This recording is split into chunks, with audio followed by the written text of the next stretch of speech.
The hero thinks that a person should not do something that he has not done from time immemorial. Who could even know what the work that his colleague offered him would lead to? He recalls how the doctor said that he was assigned to volunteer medical services and called Nick Peterson to go with him. He refused, but in the end, he was signed up for this work.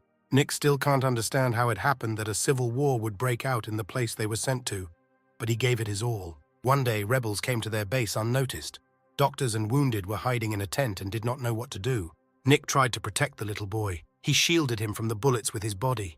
The boy called Dr. Peterson, but he was already somewhere far away in his thoughts. He was thinking about his duty, about life and death.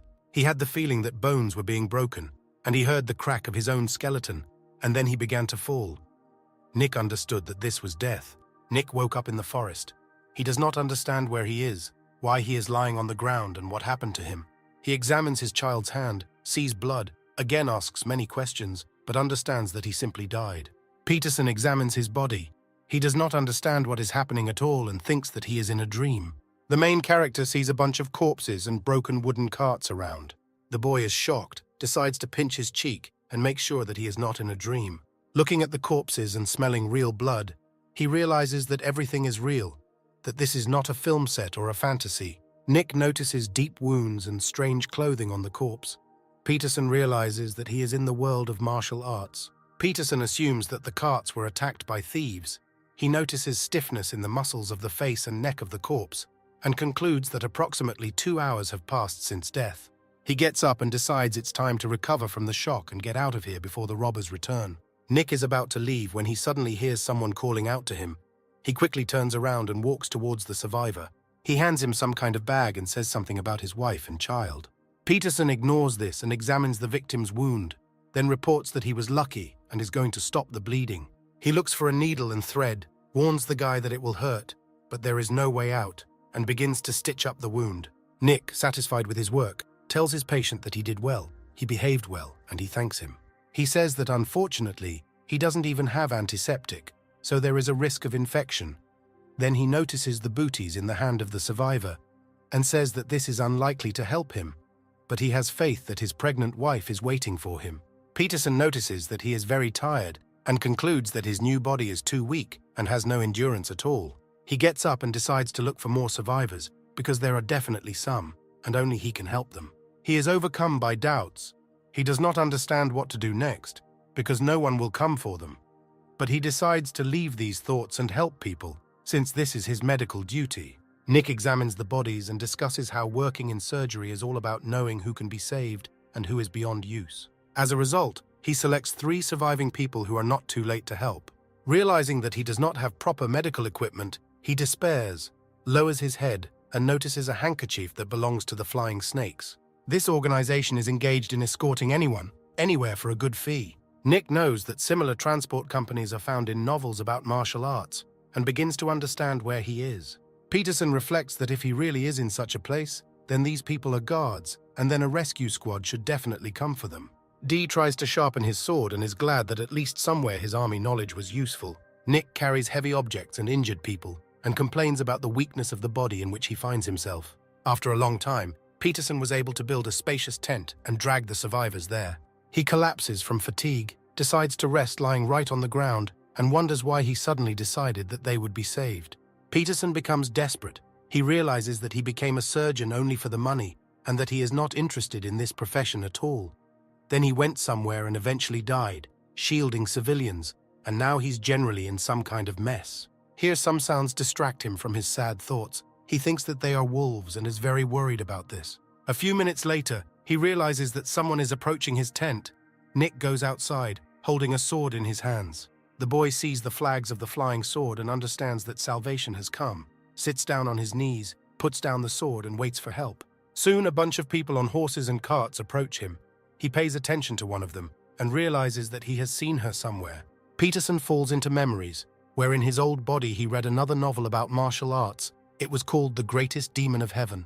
Nick realizes that the carriage is exactly like the one in the novel and decides that it is just a coincidence. Adam Clark approaches the boy, who introduces himself as the head of the flying kite. Nick only thinks about how big this man is. Adam asks Peterson to introduce himself. He sees him as a kind person and tells him his name. Clark praises the boy for showing resilience in such a situation and asks if he made the tent himself. Nick replies that yes and reports that there are survivors inside. Adam is very surprised and looks into the tent. Peterson yells to his people that they need emergency help and asks them to bring up the same cart with Chris DeFern. Nick is shocked. He can't believe his ears, because he met this very name in the very novel where this strange cart was. According to the greatest celestial demon, Chris DeFern is one of the healers of 3 generations of the Celestial Empire. Nick remembers the man's hair, reminiscent of the scales of a white dragon, and the fact that although he was a man, many saw him as a lovely beauty. Peterson looks at the man who got out of the cart and realizes that he is 100% similar to the hero of the novel. He realizes that he is not just in the world of martial arts, but in the universe of that very book. Nick begins to analyze The Greatest Demon of the Sky, where one of the important supporting roles belonged to Chris DeFern. When the transport guard was attacked, he saved the main character Jack Reed. After this, there were many episodes in the book, and eventually Chris died of a chronic illness in the 2nd volume. But now this book character is right in front of him and examining the bodies of the survivors. Nick does not believe it. Chris at this moment is examining the body of the man to whom Peterson stitched. The doctor is surprised to see him. DeFern applies a white cloth to the injury. His body sparkles with blue lightning. At that moment, Adam comes in and asks if the victims will survive. Chris, pointing to the seam, asks the head who sewed them up. He is no less surprised than the doctor. Nick comes out from the crowd and says that he did it. Chris notices that he has unusual surgical skills for his age. The Flying Kites people discuss who this boy is, how he was able to sew up a man, and are surprised that Chris DeFern himself praised him. Nick says that he just wanted to save people's lives. The squad praises him, then half leaves somewhere.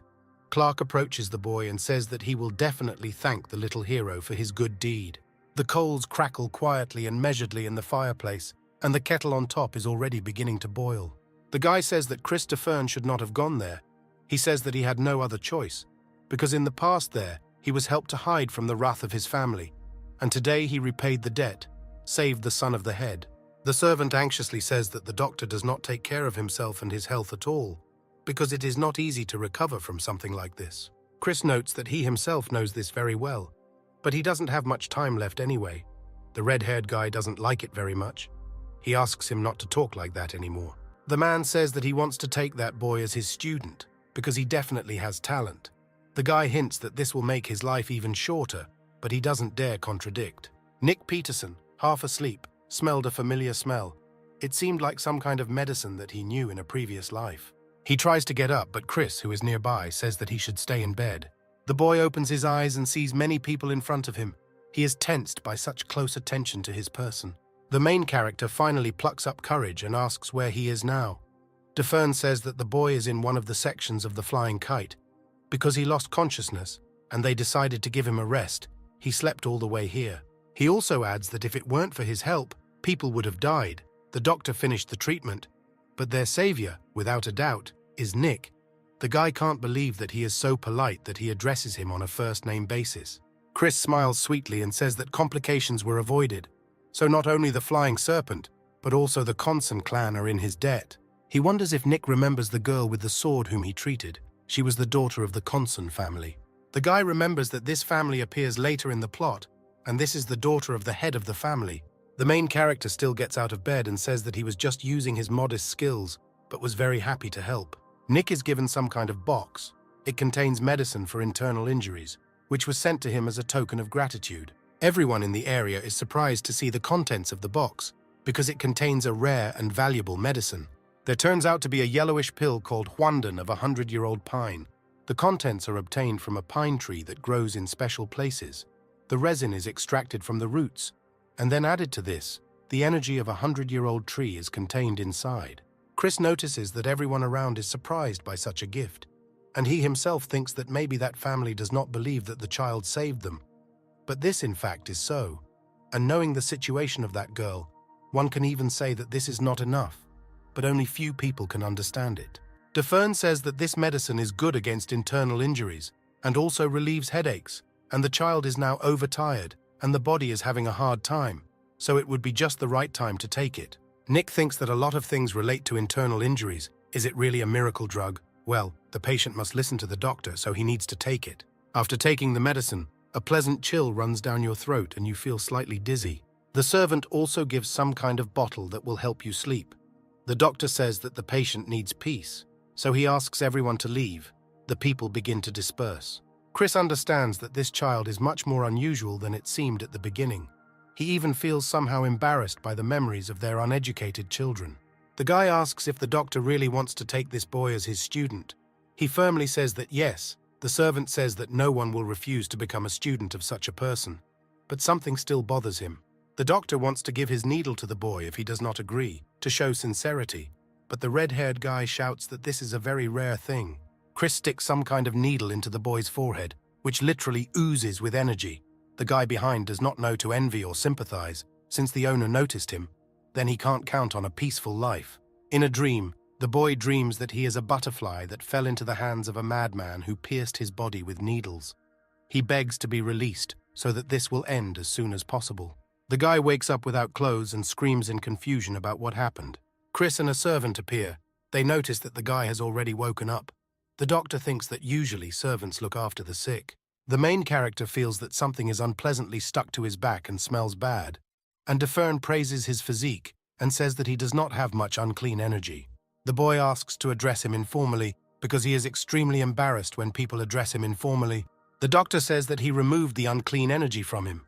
It would be better for him to remember how this will be very useful when studying martial arts. The servant carries the main character to wash himself, and he thinks that Chris must be doing a very high-quality cleansing. Why is he so kind to him? The guy washes in the bathhouse of the flying serpent and thinks about what kind of room they have built for themselves. According to Chris, there is no better place to be found. The guy thinks that the boy doesn't know anything about his family. His answer was only, his head is pounding, but there are no signs of injuries on him. The main character thinks that in a past life he died saving a person, but here one might say he survived by saving others. Events from a past life emerge in his memory as if it happened yesterday. A life in which there was no family, no relatives, no loved one, such a life. But he could survive. But how can he live now? The boy thinks that many difficulties await him ahead, but he must become strong because he wants to know what awaits him next. The servant notes that the little hero looks very fresh in a new suit, and a fresh mug of drink is waiting for him in the tea house. The guy thinks that by taking this little homeless street boy without a good background, he will only waste his time. The boy is offered sweets while he waits, and he thinks that there must definitely be some reason for him to be so protected. He doesn't remember that in the novel Chris used that magic on someone.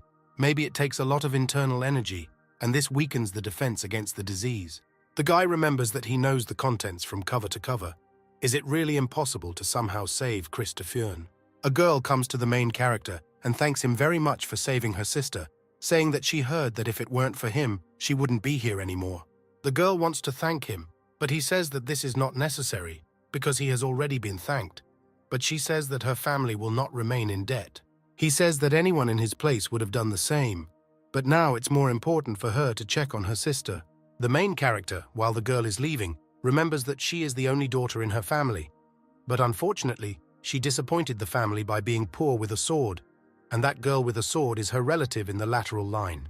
Even if her younger sister is always held up as an example to her, she still loves her immensely. The child remembers that the girl was supposed to die there, thereby infuriating the second one, especially when she finds out that this is the work of her family. But he seems to be the one who can help avoid this in the future. He also understands that now, along the timeline, somewhere is the beginning of the prologue of the first volume. Here, Chris must save Jack Reed. Right now, one of the most terrible incidents is about to happen. He understands that he needs to prevent the conspiracy, otherwise he himself cannot survive. The man says that since the boy is already better, they can talk in more detail about his past, but only after hearing this does he burst into an uncontrollable coughing fit. The main character says that his throat is sore from drinking tea, but those around him say that this cannot be true. Chris says that the magical energy is scattered inside, but it will soon pass. It's just a trifle. DeFern reports that someone simply added poison to the boy. The second person does not know who could have done this. The doctor says that the motive itself is more interesting. He says that the poison was in the sweets, which were given not only to him, but also to the strong warriors who eat here. He orders to get rid of this, and you also need to arm yourself. No one knows when the attack will come. The boy is glad that he decided to try everything on purpose so that the presence of poison would be detected. Chris understands that Nick did this on purpose, and therefore says that if something comes to light, he will be the savior of the flying kite. Defern says with a satisfied smile that when it's all over, the boy will get a job, and he himself thinks that he is sorry that he was dragged into this. The main character realizes that this is a great way to earn some money and decides that martial arts can wait. The boy says that he does not remember his home and family, but is happy to be useful.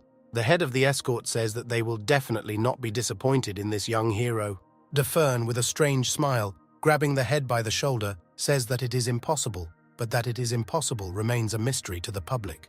Night. Some dark shadows are creeping into the flying serpent's residence. They clearly have bad intentions. But it turns out that the inhabitants were already waiting for the enemy. They come out ready for battle. The invaders do not understand what is happening and why no one is sleeping, and everyone was just waiting for them. The master puts a katana to the face of one of the enemies, asking who they are and how they even dared to use poison in the presence of the best healer. The enemy uses a dirty trick, but the head of the escort uses Hongwon's valiant sword technique to attack. Enemies clash with weapons, knocking sparks out of the metal, and a tense atmosphere of battle reigns around.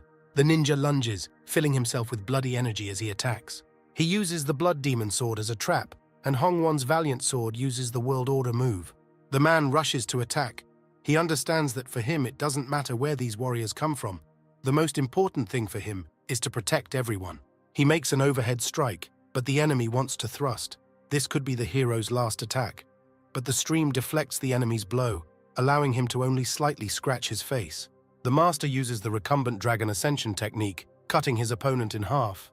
Nick looks out from behind the doors. He realizes that it has already begun. It doesn't look like war at all. He sees that one has not yet regained consciousness, but thinks that it would be better for him not to wake up, given what awaits him after. The boy understands that if not for his intervention, a big disaster would have happened for the flying serpent. Perhaps this would have dealt the final blow to him. The rest of the escorts would have risen and began to fight for power. The sleeping man lets out some kind of animalistic cry. Nick understands that the point is not to wake him up. It doesn't work. It's probably because of the smell of blood outside. The main character finds candles with the smell of some herbs. They cover the smell of blood outside, and the patient calms down. Our hero says that even though this guy on the bed is the main character of the book, he will have to be more careful with someone like Nick. The boy no longer hears screams outside, and the smell of blood seems to have disappeared, so the battle is really over. He decides not to take part in the treatment of the wounded. Otherwise, those who are on the verge of death may survive. He already inclined his luck towards the almost complete victory of the flying serpent. He remembers his past life and thinks why he saved those people. Nick understands that the main character of the book has stopped breathing. He urgently needs to do something. The boy tries to perform mouth-to-mouth artificial respiration, but the moment his lips touch, the guy wakes up. He grabs the boy by the neck and asks who sent him, but changes his mind and says that he will ask his corpse. Only at this moment does the main character remember that in the book, this guy became stronger from killing because of the demonic entity inside him. But then he realizes that now he needs to think about how to get out. The boy drops the candle, but the main character of the book only relaxes, beginning to remember where he is. In even greater rage, he goes down to the floor, about to attack the main character, who thinks about how to calm him down. Nick says some phrase from the past of the book hero. He freezes over him and plunges into bitter memories of the past. He remembers the death of his mother in his own hands. The hero says that the guy should not give in to the bloody parasite inside him, because then he will become a puppet. He says that he needs to take the medicine within 10 days. He asks how the boy knows everything, but he says that it doesn't matter now. Jack asks if Nick is also being hunted by blood cult members. The boy realizes that he can pretend to be one of the children of an ancient family who are considered good spies, and therefore begins to hint at this. Nick says that Jack has only two choices, die here or trust Nick, and he says that he can just knock him out and run away. Reed remembers that it was this guy who saved him then. It seems he had other plans. Nick says that there is already a lot of smoke. Isn't it time to make a decision? Jack agrees to his plan. Then Nick begins to scream like a small child, opens the door and runs out onto the handles, screaming in feigned fear and shocking the hero of the book. People begin to lead him out of the burning building. People gather the seriously wounded to take them to a suitable place for treatment. Doctors see a little boy operating on wounded people. Everyone around is in shock, and he is wondering how to help them in such conditions. Chris, the servant, and the head of the escort say that 36 people were lightly wounded, 12 were seriously injured, 6 of the seriously injured were killed. Nick operates on a man with a punctured lung using a throwing knife. Doctors immobilize the wounded man, and Defern watches. Chris's servant draws blood from the lung, just as Nick asked for the man to survive. The doctor is very pleased with how his student stitches up a seriously wounded warrior at that age. Chris talks about his incredible medical skills to the head of the escort. They already thought they were just dreaming. People who have just seen the boy at work notice that he is already sleeping.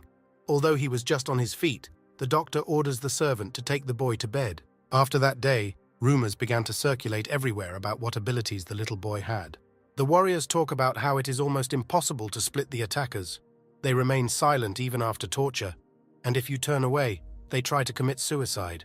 The hero thinks that being small is convenient. He can easily hide or crawl through somewhere.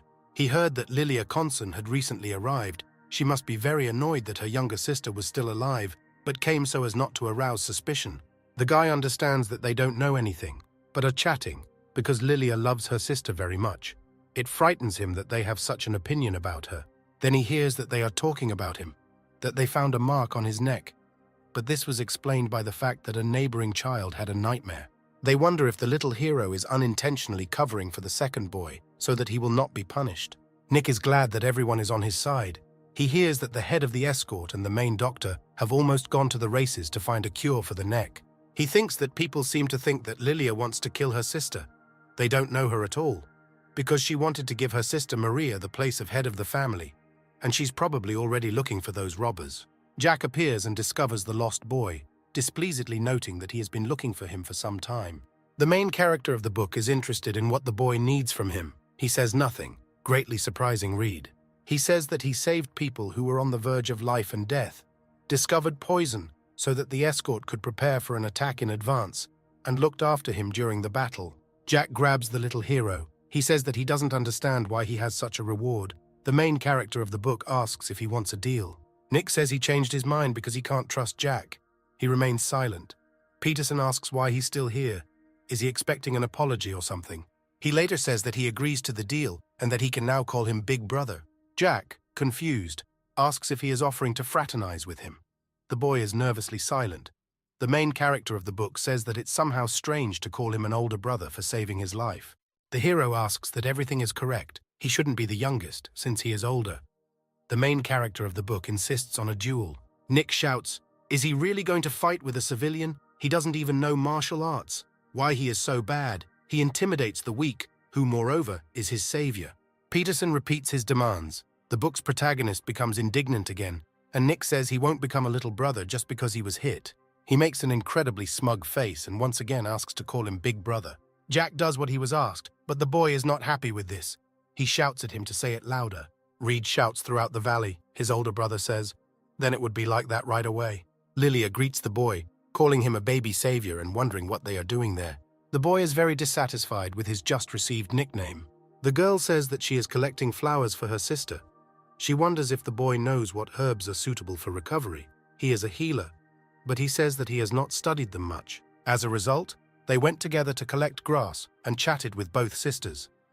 Maria is one of those people with whom the more you communicate, the more energized you become. The girl hands the sword to the guy. He realizes that it is the Heeksong wind blade, one of the famous indestructible blades. Its dark blade doesn't reflect light, making it perfect for stealth missions. But the boy says he can't accept it. She says that this is her gratitude for saving her, but the young hero says that the family has already thanked him. She says that it was them, not herself. Maria says that he still does not match her abilities as a swordsman. She wanted to return him to the family, but she would be more happy if he used it. He agrees, but asks her to show her how to use it, because he doesn't know how at all. The sister is standing with a sword in the arena. The weather is clear. The sun is shining brightly. She shows off her new sword, swinging it like a flash, as her sister and Nick watch. In the Conson family, the speed of movement is the most important thing. Thanks to this principle, the master of the family, Conson Mark, has become omnipotent. Families, with a refined speed of sword control, usually take the elements of water or wind as a basis. The movements of her sword are mesmerizing. She clearly does not feel tired. Such is the appearance of a young but gifted genius. The swordsmen of the Conson family inflict maximum damage on the enemy, while expending a minimum of effort. Nick notices that now the girl is in complete self-forgetfulness. The principle of the Conson clan's sword techniques, the extreme, is also the limit of counterattack. The smoothness of her movements is like a pine tree swaying in the wind. The sword cuts through the air with a clear movement, and the speed rushes to the maximum. This is the moment of comprehension. It's impossible to take your eyes off it. It looks completely different in person than when reading the book. The second sister says that this is a great happiness for the family. She congratulates her sister on reaching the peak of her skill. The servants also congratulate the lady, saying that this significant event should be reported to other family members as soon as possible. They once again congratulate her on becoming a true swordmaster. The girl says that all this is thanks to Peterson. His advice alone really helped her reach this level. Everyone looks at the little boy. He says that this is not so at all, and in general he is in great debt to them for the wind blade. One of the sisters says that such a gift compared to his help in mastering the Konsen sword technique is just a trifle. The second sister falls. The other is completely shocked by what happened. She asks to be picked up, but decides to do it herself. Nick realizes that it was not an ordinary sword, but a sword of self-forgetfulness. It seems that she had to spend all her strength to comprehend this technique. Although her endurance is much greater than that of an ordinary warrior, everyone has a limit. Nick looks sadly into the distance as Lilia carries Maria away from him, followed by the servants. He decides that while the Konsen family is busy restoring their strength, he needs to look for Jack. There is a big market. People walk everywhere who want to buy something, or maybe they just came to look at the goods. But one thing is for sure, there are a lot of them here. The boys go and buy food, Nick mocks, saying that Jack must eat everything, since his older brother bought him so much. The main character of the book is furious again, but Peterson says that they agreed, and what he just did was the act of an older brother. Nick notices the sugar-covered fruit on a stick and decides to buy it no matter what. When the boy returns, his younger brother is already being attacked by a man. Nick understands that he can't leave for a second, but they're already in conflict. The man attacks, but the child quickly counterattacks, delivering a strong blow to the head. Another person shouts that the boy is impudent and tries to strike again, but he hits his opponent so hard that he simply flies away. And then the boy with a blazing red gaze goes to finish off the previous opponent, who is now trying to get up from the floor. The boy stands between his defeated rivals. The body of one of them was even broken through the wall. People don't believe how it happened that a child destroyed 2 dogs. What kind of family is he from? They are always rowdy here. Now it will become calmer. Nick thinks that it's all his brother, but he thinks that because of this gang of bandits there will be no problems, so he simply offers to take a stick of fruit. The young hero realizes that the main character of the book has again lost his mind from the blood in the air. Jack madly rushes at the bodies of defeated opponents, tearing them to shreds, thereby creating a real meat grinder. Nick doesn't understand what his little brother is doing and runs to him to stop him. Reed continues to abuse the bodies, turning them into a bloody mess that cannot be called human. Peteron remembers his true nature. He shouts out what is wrong with him, and he himself remembers that this is the effect of the blood of the deadly star of the sky, just like in the book. The boy calms down. The older brother gives him a stick with fruit, but he says that he is not finished yet, because that guy used martial arts against the weak. He thinks about how to calm his brother down and shouts that all the icing has almost melted. Jack rushes for a treat. Nick sees this human instinct to get out of the influence of the deadly star of the sky. He understands that another urge needs to be provoked. People stand and stare blankly, and Peterson thinks that he is lucky because he is a little boy who is easily fooled by sweets. Nick asks his brother to stand still because he cannot return to the flying serpent with a bloody face. If he wants to get along in society, then he needs it. But he just looks questioningly. The boy ironically thinks that he is a heavenly demon. Why should he worry about social life and understand something there, if he can just beat up the one who wants him? I'm tired of it. Someone shouts inquiringly whether Mr. Savior is here. Both boys are very surprised. Nick notices that these are people from the Flying Kite. One is called Adam Clark, the second is Robert Stark. They say that when they heard about what happened at the market, they immediately rushed over. They are wondering if both boys are okay. They say that everything is fine. They just decided to have fun. And then Nick asks what kind of child is with them. Whose is he? Robert says that this is his son, who managed to be born and grow up while he was away. The father turns to his son, calling him Nick and showing him the savior of his father, because just recently he needed urgent help. Then only this kid could help him. Nick asks if his son's name is really Nick. The man says that he named him in his honor. The boy stretches out his hands to his father's savior, and he carefully takes him in his arms. Nick understands that the child is completely healthy, and his father looks very happy and quickly gets used to the joy of fatherhood.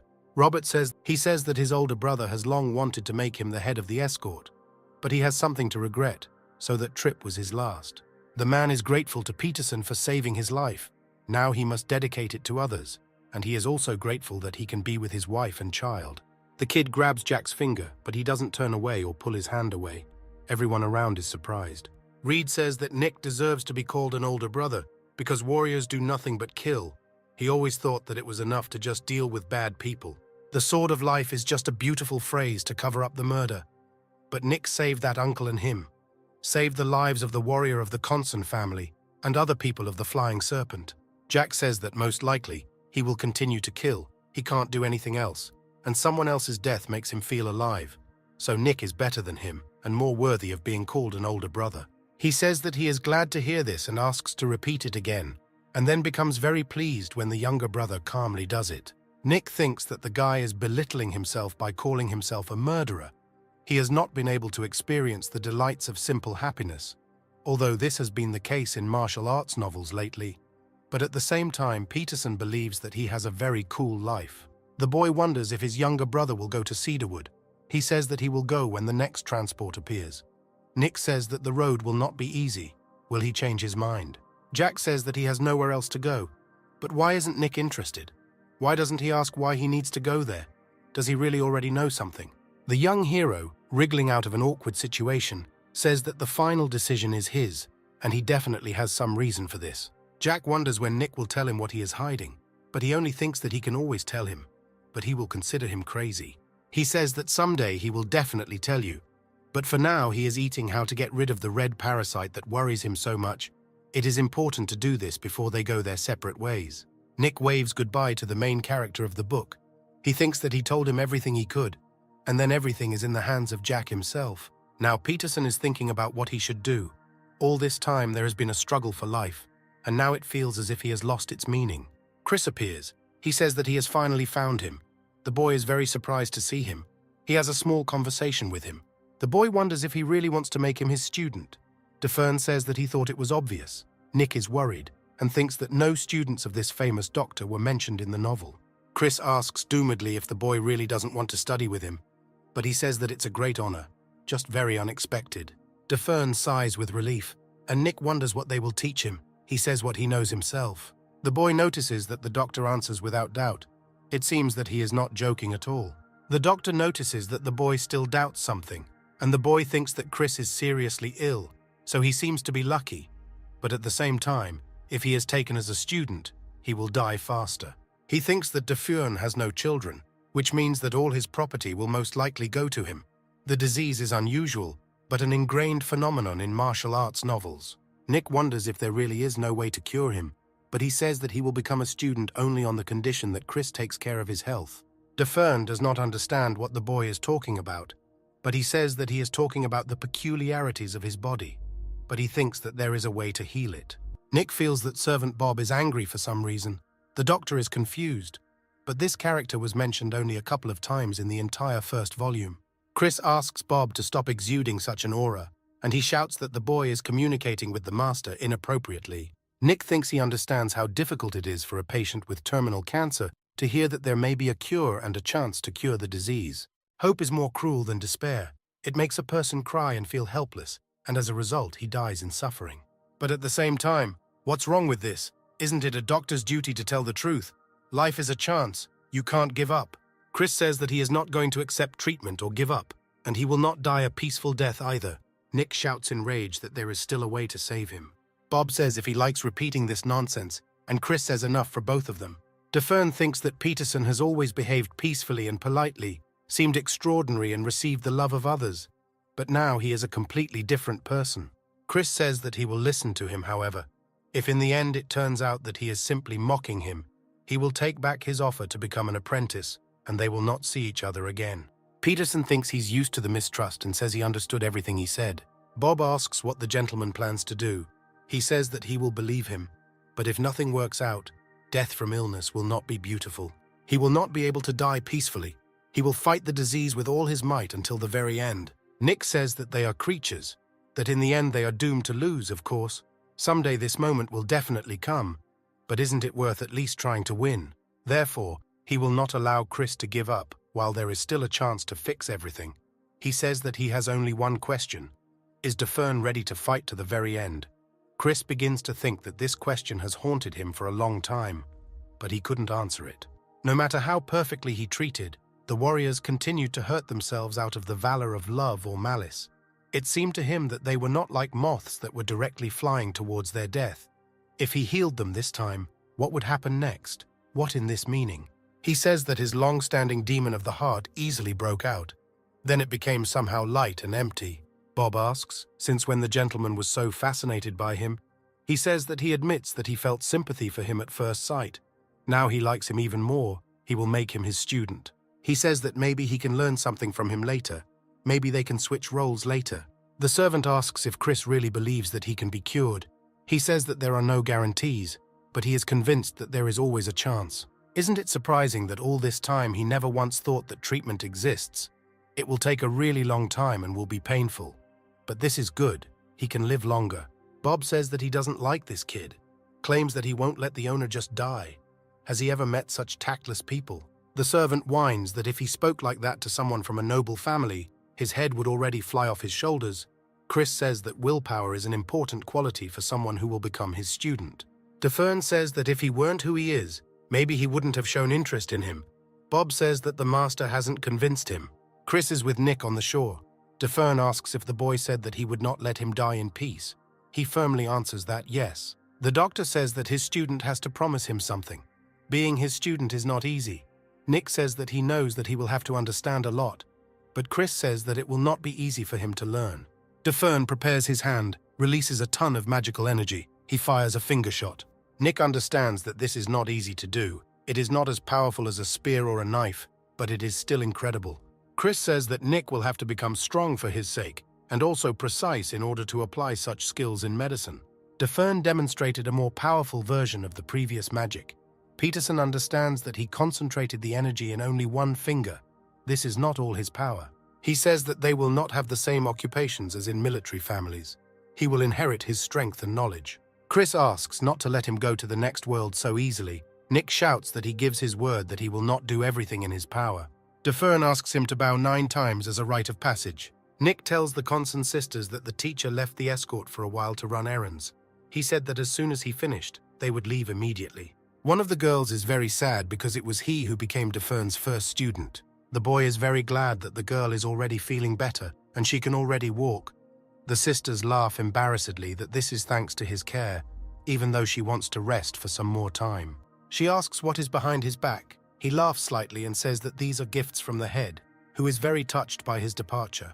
It's a pity that all the warriors are looking for Chris. He doesn't have much time left to live, and he decided to pass on all his valuable knowledge to Nick. But in theory, this boy could become the next doctor of this level.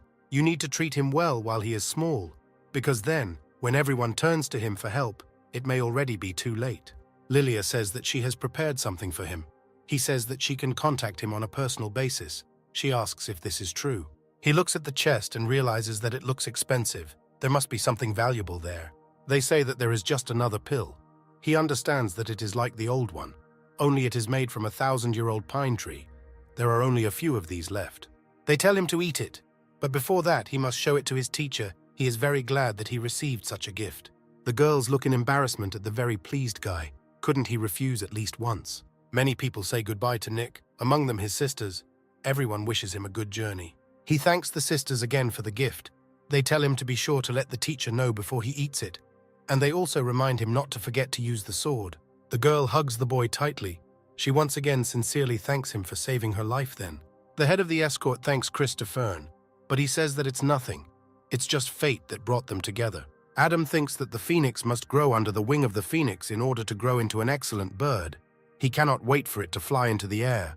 A few months later, Chris's palace. He carries 2 heavy buckets on his shoulders. Chris says that it is too early for him to study martial arts. For this, he still needs to strengthen the external and internal energies, and by repeating the movements, he will increase them. Defern says that to learn martial arts, he must stand firmly on his feet, be one with the earth. He says that internal strength has always been the strength of his family, but they have always been weak in physical and external strength. They believe that external energy is not important compared to internal energy, but he says that he will teach him differently. Nick will become like a strong and large vessel that cannot be broken, and having learned the internal energy, he will be filled. The boy falls on the tile and wonders if the teacher is serious about all this. DeFern says that from tomorrow, Peterson will carry not 2, but 4 buckets of water, the guy screams, not believing what is happening. Nick thinks that his teacher is a pretender, looks at him with an angelic smile, and at least a drop of mercy, whether now or when they first arrived here. A few months earlier, Chris shows Nick his estate and office. Everything around is shining with decoration. The teacher says that people called this place the Medicine Palace because of its size. Nick remembers that DeFern was being treated somewhere in the mountains. He realizes that this seems to be the same place. He says that it's so big because there are a lot of patients coming through. Because even though Chris didn't take on anyone as an apprentice, it's still a very famous infirmary. Bob asks if they have already dealt with carrier pigeons, and Nick remembers that they were mentioned very often in the novel. These are specially trained birds that send letters. The girl says that all the letters have been dealt with.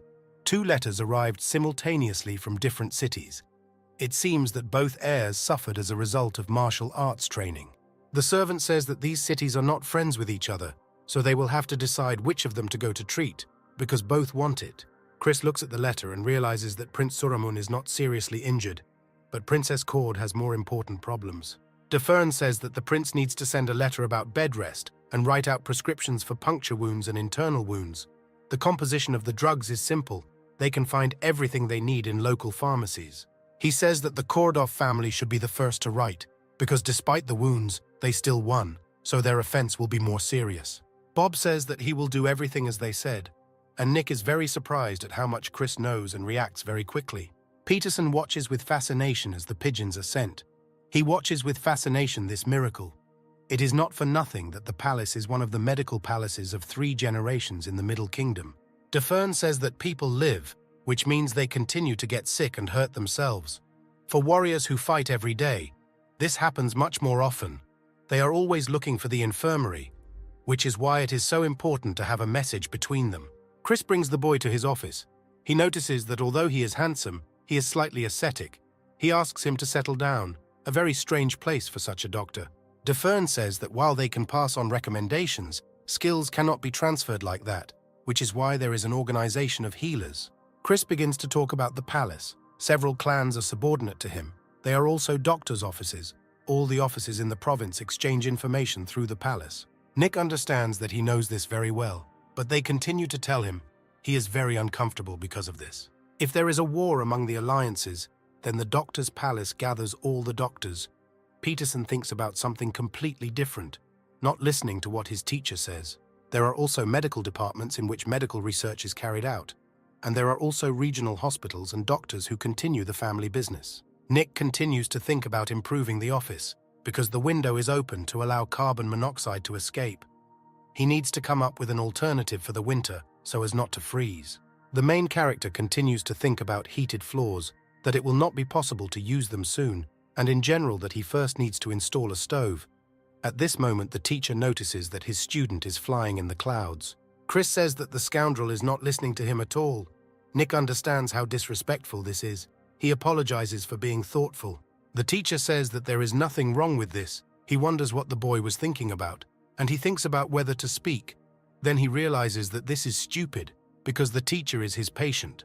In the end, he says that he was thinking about creating a good environment, which will help in treating his intermittent pulse. Chris doesn't understand. Nick asks if the teacher is cold. He agrees. And the boy says that it's because of illness.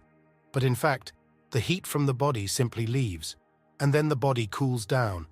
And if you replenish the missing heat, you can soften complications. DeFern asks what the guy's plan is. He has a rather unusual point of view. He says that in this room the teacher's symptoms are only getting worse. Chris asks what kind of room he needs. The main character remembers that in the modern world, all doctors pay a lot of attention to hygiene, because everyone there knows that a common cause of illness is recurrent illness. But here it seems, this is still unknown. The boy says that now we need to forget about medicine and think about architecture. Now this is a designer's room, not a doctor's, but it is important not to forget and maintain balance. Peterson says that first of all there is not enough heat here. We need to install a stove. Chris thinks about it. The hero says that it could be dangerous because for some reason the symptoms are similar to drowning. Nick says that carbon monoxide is to blame, The doctor does not understand what he is talking about. The boy says that people need oxygen to breathe, but the air also contains other gases, and as the temperature rises, the activity of carbon increases, and with a lack of oxygen, carbon monoxide is formed. Chris says he understands it's like dying because of water, but because of the presence of impurities in the air. Nick thinks that his teacher is a genius because he learned information so quickly without having the slightest base, and he, in turn, wonders how the boy knows this. Chris says that his family has been collecting various knowledge for a long time, but this is the first time he has heard about what Peterson said. He says that this is a secret. DeFern wonders if it's even true for him, because he is his teacher. The boy says that if he tells, they won't believe him and will consider him dangerous. Nick understands that he can't lie. This is Chris, his teacher, and a good person, also a genius. Although remembering how he took revenge in the book, there is no doubt about his determination. DeFern closes his eyes and says that the student does not have to answer, because he will accept him as he is, and also thanks him for the advice about the room. Nick understands that coal can be used to make something like a pencil. It's even convenient. And he draws something on a piece of paper. Chris says that Bob holds the position of an official in the medicine palace, so Nick can turn to him with questions. Peterson thinks that this way he will be able to fully demonstrate his skills. Nick thinks about how he never thought he'd ever need those documentaries he watched about heated floors. Bob thinks if they can make it happen, and asks out loud about the images. The boy says that the first one has heated floors, and the second one has a stove.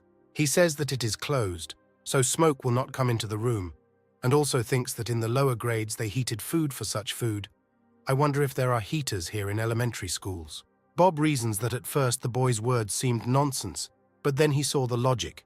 He asks about the glass window. Nick says that when it gets colder, it will be difficult for the teacher to go outside. In addition, he adds that good lighting is necessary for physical and psychological health.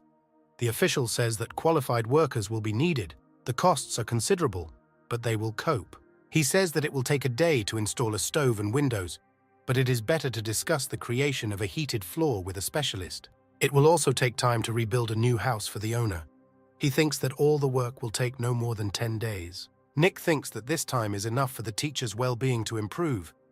There is a chance that heated floors and sunbathing will help extend his life by at least 10 years.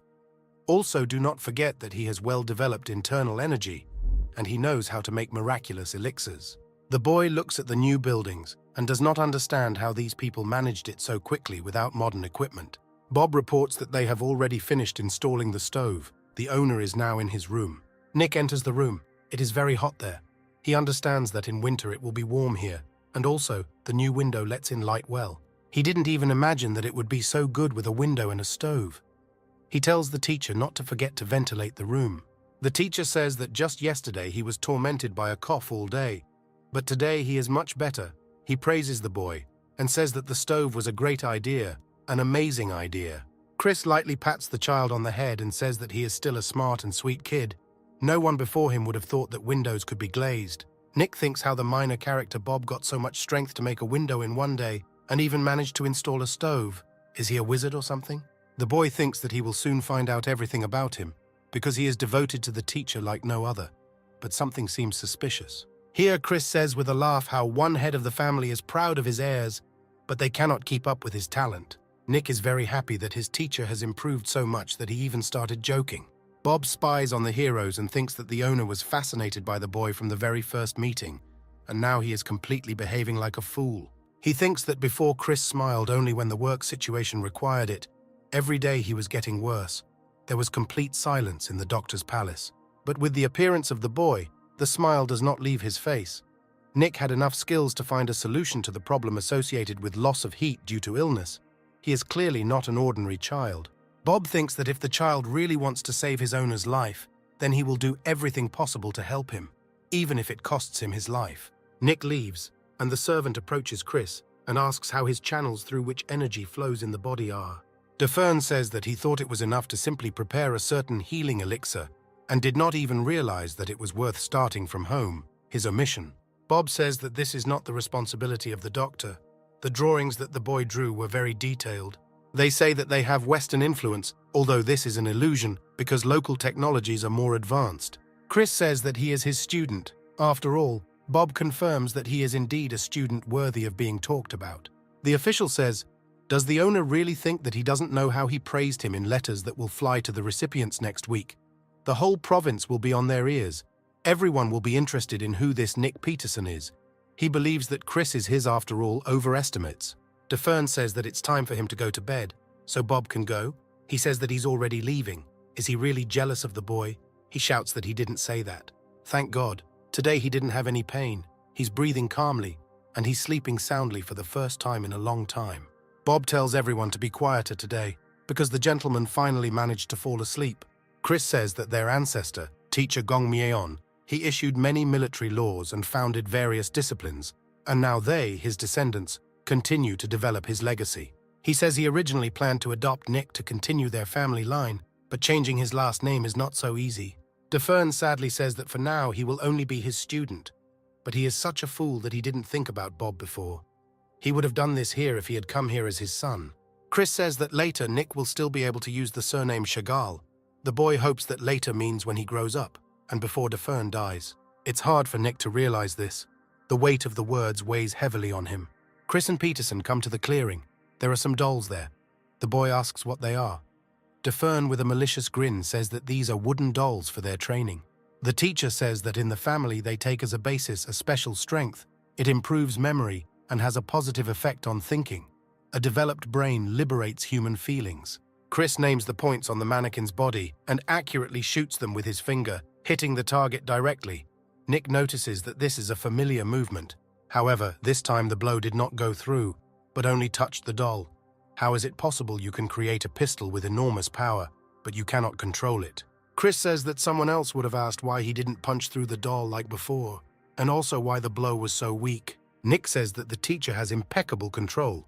They didn't even damage the paint on the doll. Chris says that this was correctly noted.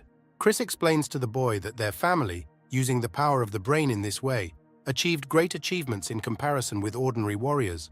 Because of this, arrogance became the root of all troubles. The teacher warns Nick that he will teach him differently. The knowledge that Peterson will receive will be much more complete than what DeFern's ancestors received. Nick asks whether finger flash is the main martial art of the Chagall clan, and Chris replies with a smile that it is more like child's play. The healer says that their combat power is represented in the techniques of wielding a sword, as well as in the art of wielding a fan. Naturally, this is not all. Their clan is also fluent in more than 10,000 types of weapons and techniques. Chris notes that this is a rather frightening feature of their clan. Nick admires the teacher's words. He is shocked that these people can use weapons that they see for the first time. He wonders if he can do the same, but then he looks at his teacher and realizes that there is no room for any doubts. Peterson asks if he too can become so omnipotent, he confirms, saying that he will become so as soon as he learns all the fighting techniques of his family. The boy thinks that if he becomes omnipotent, then a heavenly demon will come for him to kill him, because if someone wants to become a leader, then he must prove that his skills are the most outstanding. And Jack, even now, provokes fights and threatens to kill everyone. Reed was pursuing the Almighty, as it was in the novel. If Nick wants to become him, then his brother will come for his head. The boy asks the teacher why he becomes omnipotent, confusing him. Chris thinks and says that he doesn't know. And he himself thinks that the boy thinks why so many people in the province train until they lose pulse. Then he says that they obviously won't give him any medal or certificate for this, but they will honor him and consider him an idol. He says that becoming omnipotent grants rights that are not available to others. The boy says that he sees no point in becoming omnipotent. Chris asks what the student wants to become then. Nick says that he wants to become an all-powerful healer, like his teacher. DeFern pats the boy on the head and says what a sweetheart he is. Are there still such cute children in the world? Nick laughs.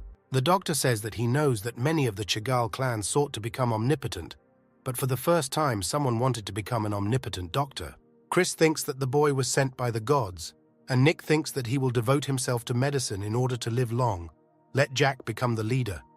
In the novel, the main character did not kill the doctor. Nick argues that the meaning of his life is in this. Just the thought of this makes his heart beat faster. He decides that it will not be easy, but this is his path now. He believes that he must cure him in any case. He will not forgive himself for his death. He is the one who first gave him warmth. He was kind without any reason. Who would have thought that he would have to experience something like this? How can he be left? He is a debtor. Chris understands that this is what Nick Peterson is like, someone who gives up omnipotence for the sake of medicine and saving other people's lives. DeFern says the most important thing is to be able to feel the energy inside him. No matter what happens, he doesn't need to move. Chris touches Nick's shoulders, transferring his energy to him so he can feel it. He feels the energy of his teacher, and he says that he needs to focus on it. This is called the Great Celestial Cycle. Peterson understands that this is internal energy. She feels cold and heavy, maybe because of the influence of that illness on the teacher. Chris says that Nick should feel a hardening in the abdominal area. The teacher says that the ritual was successful. Now the absorbed energy belongs to him. He can control it. When the hardening becomes viscous, the vital force becomes like resin. Now they are absorbing the energy of a 100-year-old pine. Next time they will try with a 1,000-year-old. You can't do everything at once. Nick understands that he thought so. Chris says that his student can open his eyes. The next step is to study the basis of the 5 elements that form the world: fire, water, wood, metal, earth. DeFern says that now the boy must breathe the way he taught him. Let him try to move the internal energy on his own. Chris says that water helps trees bloom, wood gives power to fire, fire makes earth, earth is metal, and metal purifies water. Peterson feels the energy moving inside him, just like the teacher said. It's even fun in a way. DeFern says that the basis of the principle, the cycle of the 5 elements, the reason why this principle is combined with medicine is that internal energy does not collide, does not mix, and the movement is harmonious. No other energy is able to heal internal wounds and stimulate vitality. Chris explains that when energy starts moving in the opposite direction, it is called a lethal combination. When water meets fire, the fire goes out. When fire meets metal, the metal melts. The metal cuts the earth and the wood becomes part of the earth. Nick is surprised and asks if this is bad. Chris says that there are cases where this is even necessary. For example, if one goes into a magical frenzy, then a lethal combination is used to stop it. Nick thinks that the cycle of the 5 elements and the deadly combination are like medicine and poison. In modern medicine, they call it a side effect. In clinical trials as a drug for cardiovascular diseases, it was found to be able to treat obesity and diabetes. Poison, unsuitable for consumption, turned out to be a medicine for some patients. There are no bad or good medicines. The important thing is how to use them. Nick exhales a small beam of magical energy, realizing that the power in him begins to move faster. Knowledge occurs gradually. Everything has its time. Chris thinks that Peterson is a gifted child, and the saying about how a bard, when he learns a new chord, writes 9 new songs, is definitely about him. Because after all, he is his student. DeFern thinks that it's probably worth telling other doctors that a new talent has appeared in America. This is very important. Bob hands over some small pills and says that Nick will need to take them. He says there are 5 types of essences: fire, water, wood, earth, and metal. Nick asks if he needs to take it all at once. The official says only one. The boy thinks that this is a test. He must choose the right pill, so he should choose the one whose properties are similar to wood, because he has already taken it. That's what the principle says. But in reality, he needs to take another one. According to the cycle, you need to choose fire, because this is how power works. Nick says that he chooses the fire pill. Peterson begins to smell the pill when she is left alone. He realizes that this means that they all work differently together. To create a base using components in their pure form, you need to create a cycle that forms a circulation. Nick says he needs all the pills, and Bob smiles, saying he knew he wouldn't be so easy to fool. The boy giggles that even someone like him finally figured out what was what. Peterson notices that the cycle begins with a tree and ends with it. Bob thinks that the boy is much smarter than he seemed. Chris's servant notes that if Nick had chosen only the fire pill, then the owner would have already considered the answer correct, and asks how the boy came up with the cycle. The student takes the pill in his hands, looks at it, and replies that it's all about the smell. Bob is very surprised. Nick says that at first he found it strange that none of the pills had a scent, but after observing, he noticed that each of them had its own personal aroma. The smells of the pills are so in harmony with each other that when mixed, the smell is interrupted and disappears completely. Therefore, Nick remembered the principles of the foundations of the 5 elements, and the correct answer suggested itself to him. Bob, with a peaceful face, tells his interlocutor that he is very insightful and his efforts were not in vain. He leaves, promising that he will convey the answer to the owner, and warns Nick to take the pills slowly. Peterson immediately pops the first pill into his mouth, winces, and notices that it has a sharp aftertaste. A week later, Nick reflects that he is only eating and activating the cycle, imagining himself no longer a person, but a pill processing machine. Bob takes the boy to the house where medicine is made, and he is delighted with the size of the room. The servant says that this house is one of the medical palaces of 3 generations under heaven. Such buildings are very rare. They can be counted on the fingers of one hand. Bob says that their palace specializes in the production and sale of various pills. Nick remembers that this was mentioned in the novel, but he had no idea that everything worked like that here. Bob reveals that they make medicines for different classes from the highest to the lowest, the former only producing 1 or 2 a year, and warns Nick that even with his work with the teacher, such a medicine will be difficult for him to cope with. He tells the boy not to forget to take lower grade pills every 3 days, and then from one, he will receive the same amount of internal energy that 6 months of training would bring. Peterson recalls that in the novel, students received energy from teachers, and the descendants of noble families took miracle drugs. The boy did not think that he would have the same. Bob enthusiastically asks how Nick manages to do so much and whether he gets enough sleep after working out. The main character smiles but doesn't answer, and thinks to himself that this is all nothing compared to the internship in his previous life. He remembers his suffering, realizing how exhausted he was both physically and mentally, and decides that if slavery had not been abolished, now it would be called a specialization for medical graduates. Nick also understands how badly everyone treated him, and his companions at that time were sadness and anger. Then they disappeared and Peterson realized what emotional exhaustion was. Nick is glad that everything is completely different here. All the doctors support and praise him. He feels their love and respect every day. His thoughts are interrupted by the appearance of Defern, who extends his hand to the boy and asks how he likes the medicine manufacturing department. He thanks Bob for his help, and he shines his hand through the guy and notices that he has already reached the first level. Satisfied, Nick asks if he did it quickly. Chris answers positively, but asks the boy to rest and not overexert himself like that again. Defern invites the boy to eat and is going to tell him about the place where he will live. The construction of the new house was completed, thanks to a large number of workers, and the work was completed quite quickly. Chris shows his student the large glazed windows, heated floors and stove, tells him that the interior of the house is finished in wood, and the walls are covered with clay. He notes that a house with such thermal insulation is not typical. Peterson is delighted that his advice was taken. He says a house says a lot about the owner, and this one, which does not let in heat, is a testament to Chris's willpower. The teacher points the boy to a bed laid out on the floor and asks if it would be comfortable for him to sleep on such a bed. Nick answers positively, because the floor is warm. Chris notices that the house is as hot as a bathhouse, and Bob informs him that he loaded the stove with wood to the maximum to ensure its maximum temperature. Defern says that at first he thought one stove would be enough, but the whole system is simply incomparable. Bob asks the owner if he wonders how the boy knows so much. Chris replies that they have already decided not to ask him about anything. Someday he will reveal his secret himself. The next morning, Nick greets his teacher at class, telling him that he was early, to which Defern notices that the student was early. Peterson asks how the teacher is feeling. He smiles and reports that thanks to the heated floor, his health is better every day. They begin their lesson. Chris asks the boy to concentrate all his strength in his fingertips and concentrate on breathing.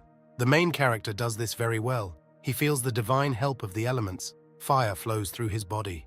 Defern hands the student a leaf from a tree. He successfully sets it on fire, after which he relaxes and stops the flow of fire. Chris notices that everything worked out for the boy, but he sadly states that for now he won't be able to set fire to anything more than a blade of grass. The teacher reassures Nick, saying that everyone started with this, and he learns much faster than others. Then he offers to give the boy a task, since his level has already grown. Peterson does not understand what is being said, and meanwhile the teacher opens a fan in front of him. Nick realizes that he has never seen Defern work with such a weapon. Chris throws himself at the tree with a fan, saying that the essence of fire, destruction, neither wood nor iron nor air can withstand it. A second later, a huge tree is cut down with one blow. Nick does not understand how this is even possible.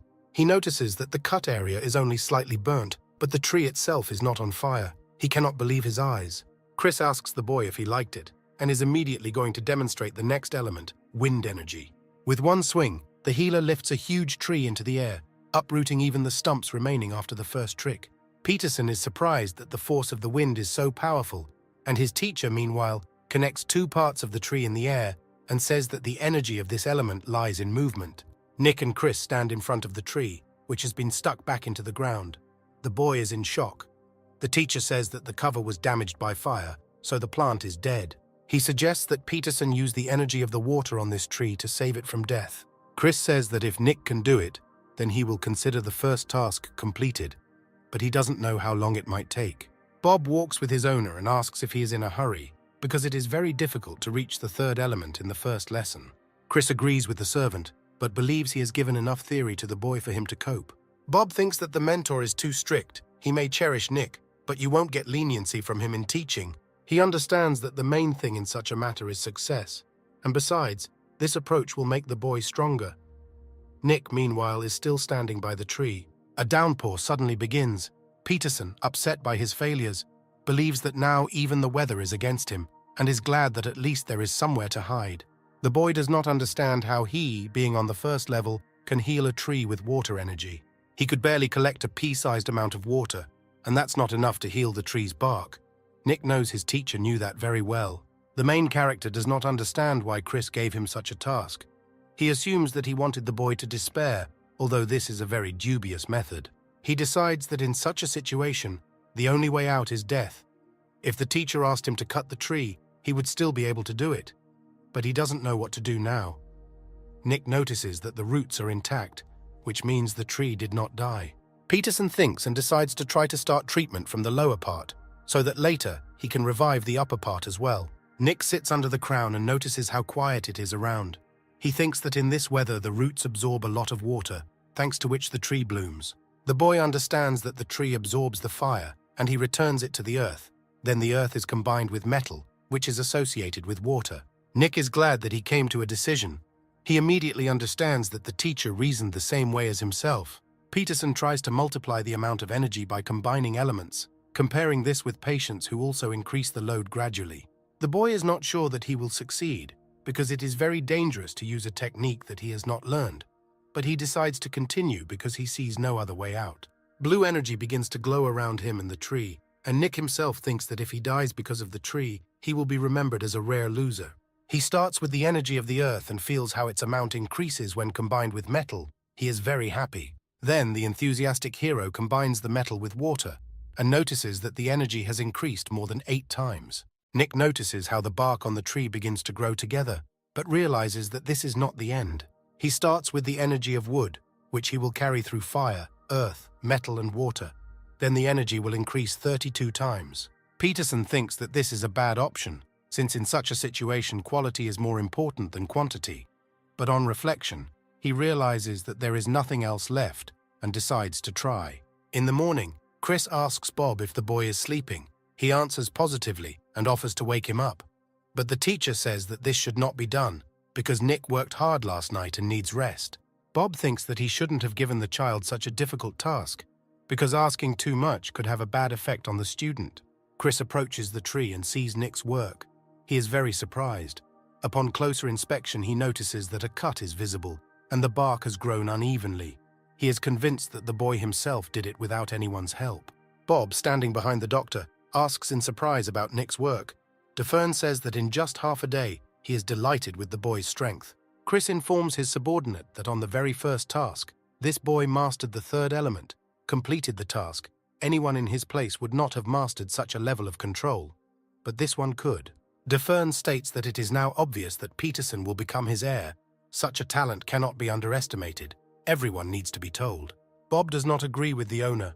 He believes that when the owners of medical offices find out about Nick, they will begin to make claims against their students. Chris does not pay attention to the disgruntled subordinate and is already waiting for the morning meeting to tell all the palaces about the boy. Nick wakes up and feels 100%. He slept for a whole day and now feels that his body is completely different. Peterson is happy. All his senses have become sharper.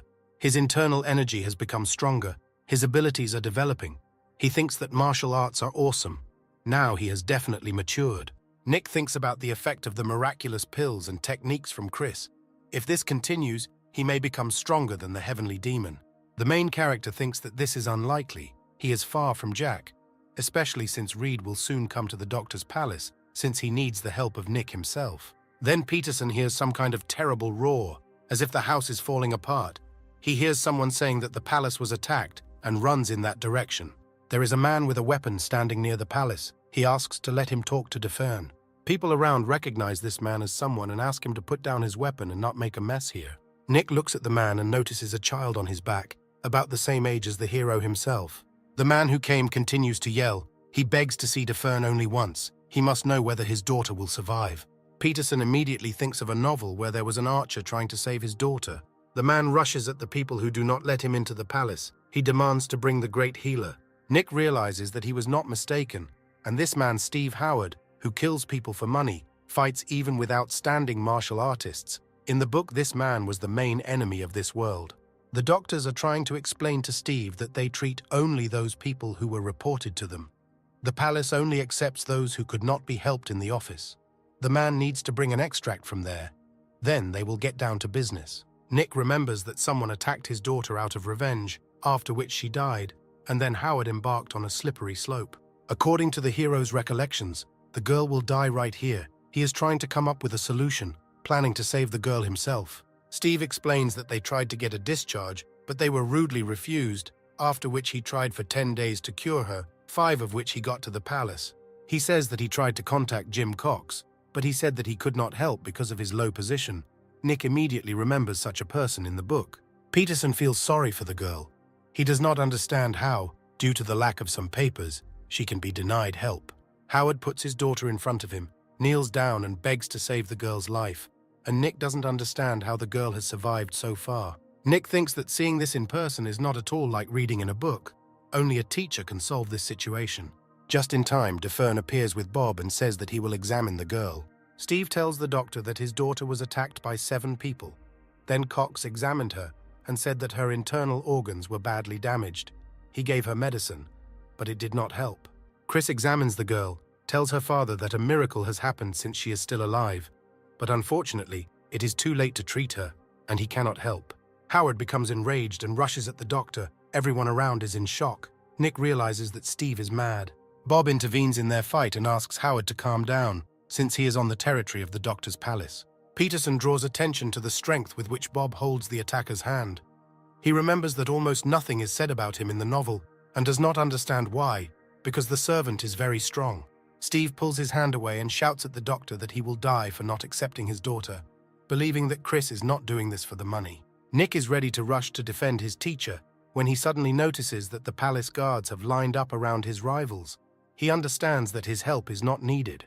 Defern, with a calm face, tries to explain to Howard that his daughter simply cannot be saved. Steve flares up in rage again, demanding that the 2 of them be killed here, otherwise he will kill everyone in the doctor's palace, and then he will get Jim Cox. Peterson notices that things are getting worse and wonders why Chris and Bob are acting as if nothing had happened. The doctor, with an arrogant face, warns Howard that in this case, his and his daughter's corpses will rot in the market square in front of everyone. Chris asks his opponent if it looks like he's joking. He doesn't answer, and Nick realizes that this is the first time he's seen such a chilling expression on the teacher's face. Howard reports that he has heard rumors about Chris's outstanding fighting abilities. He understands that he may die, but he is going to take one of these 2 with him to the next world. Nick doesn't understand why Steve stared at him at these words. He's afraid that he might become one of these 2. Defern notices that these words are just right for a demon archer, and his desire to take an innocent child hostage undermined his resolve. Bob understands that his master is going to kill Howard.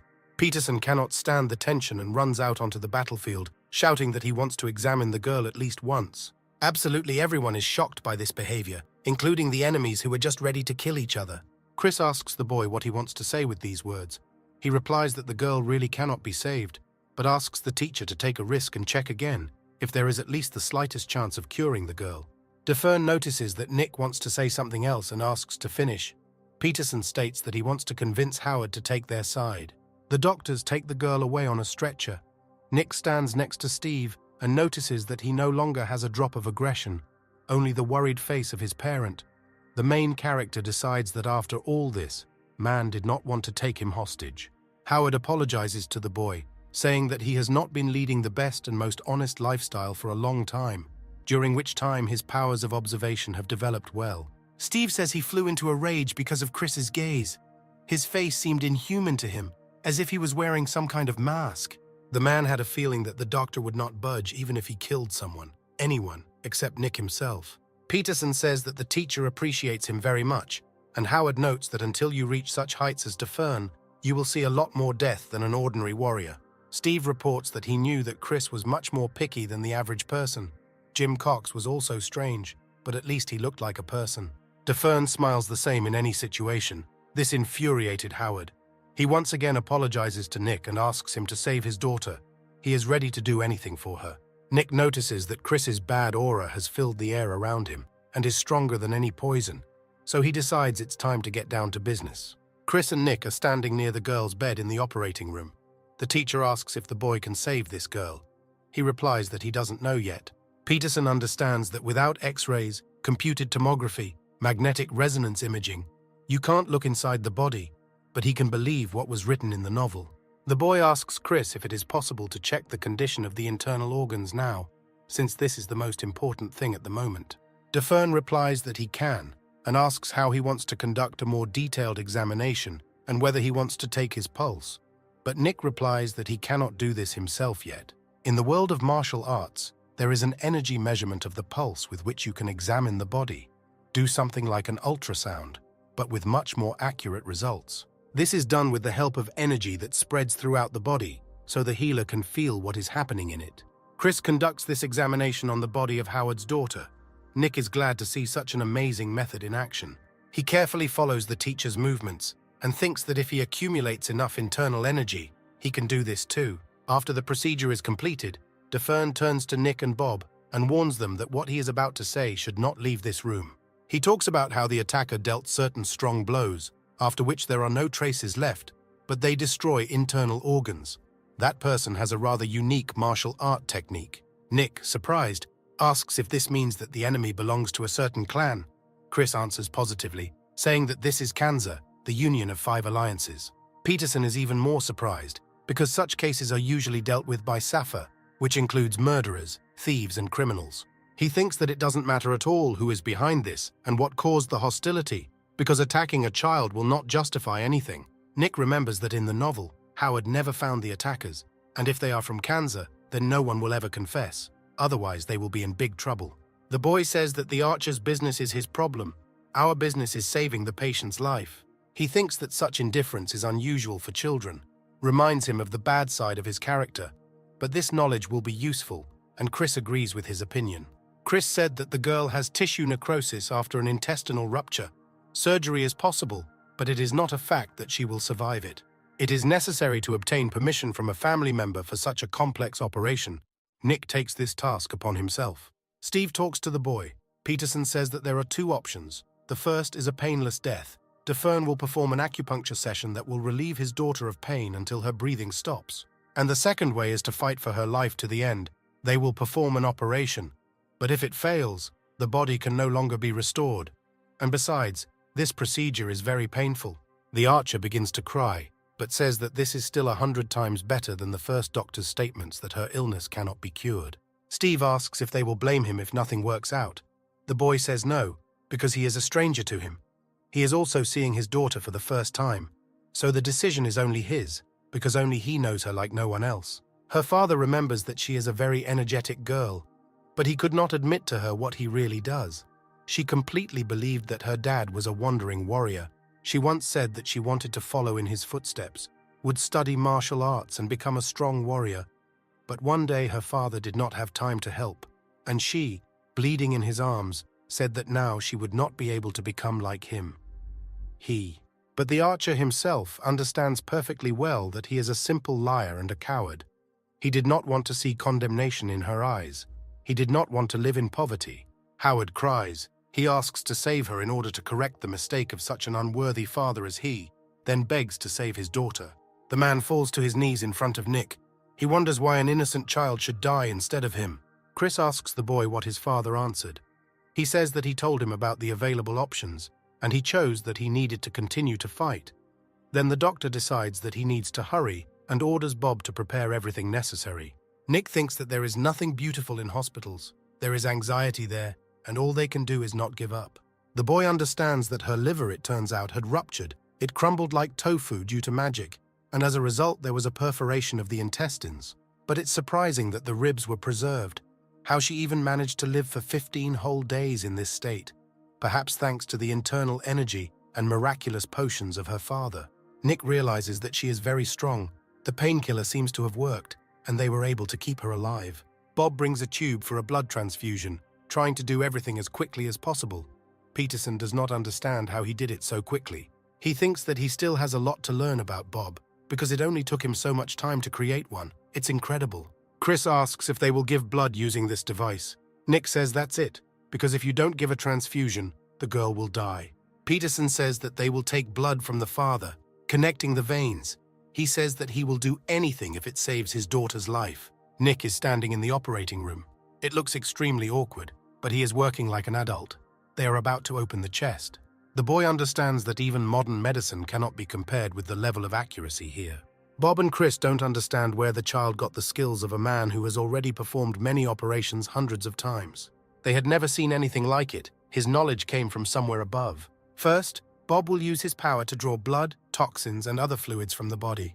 The archer will give his daughter his energy flow of blood to save her life. During the continuous transmission of that flow, the teacher will enhance the healing effect and thereby replenish her vital energy. They all gathered here to save the life of one only child. Chris notices that the pressure is dropping. He does not understand what went wrong.